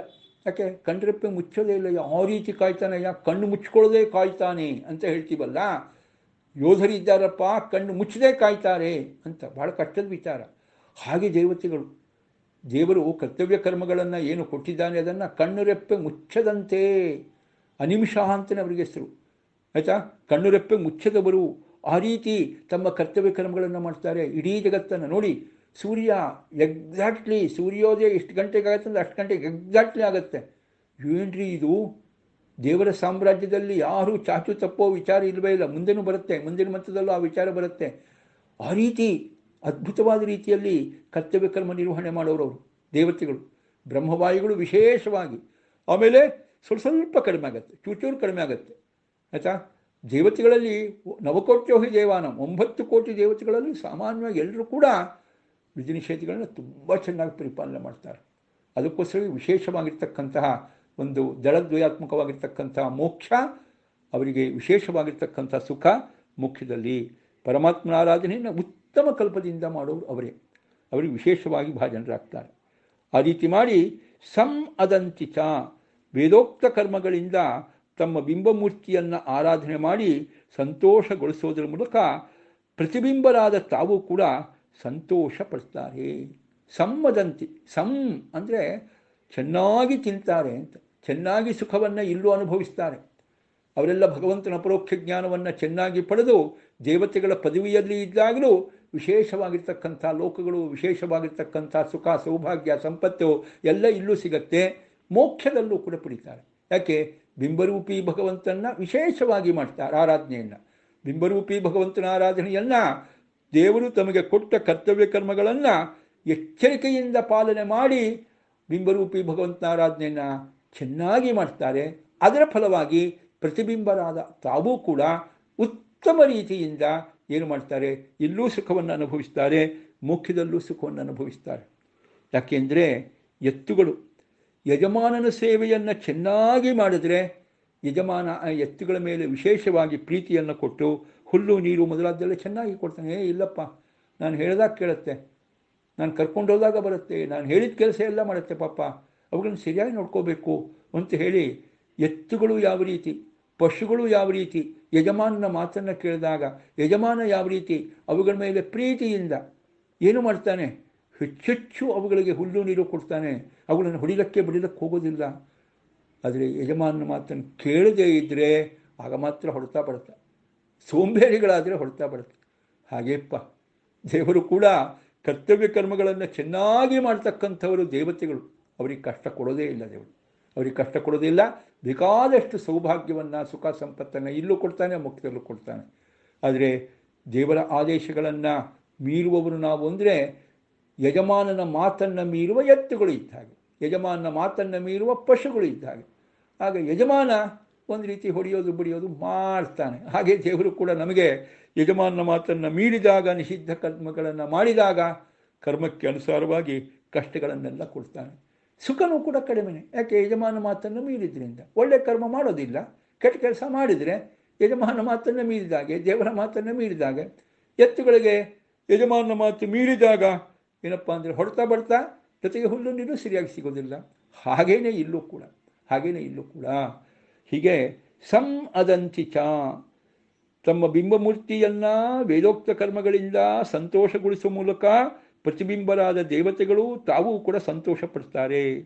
ಹೇಗೆ ಎತ್ತುಗಳು ಯಜಮಾನನ ಸೇವೆ ಮಾಡಿ ಅವನ ಪ್ರೀತಿಪಾತ್ರರಾಗಿ ಅವನಿಂದ ಹುಲ್ಲು ನೀರು ಮುಂತಾದವನ್ನು ಪಡೆಯುತ್ತೆ, ಸುಖಿಸತ್ತೋ ಹೇಗೋ ಹಾಗೆ ಅಂತ ಬಹಳ ವಿಶಿಷ್ಟವಾಗಿರ್ತಕ್ಕಂಥ ಚಿಂತನೆಯನ್ನು ನೋಡಿದ್ವಿ.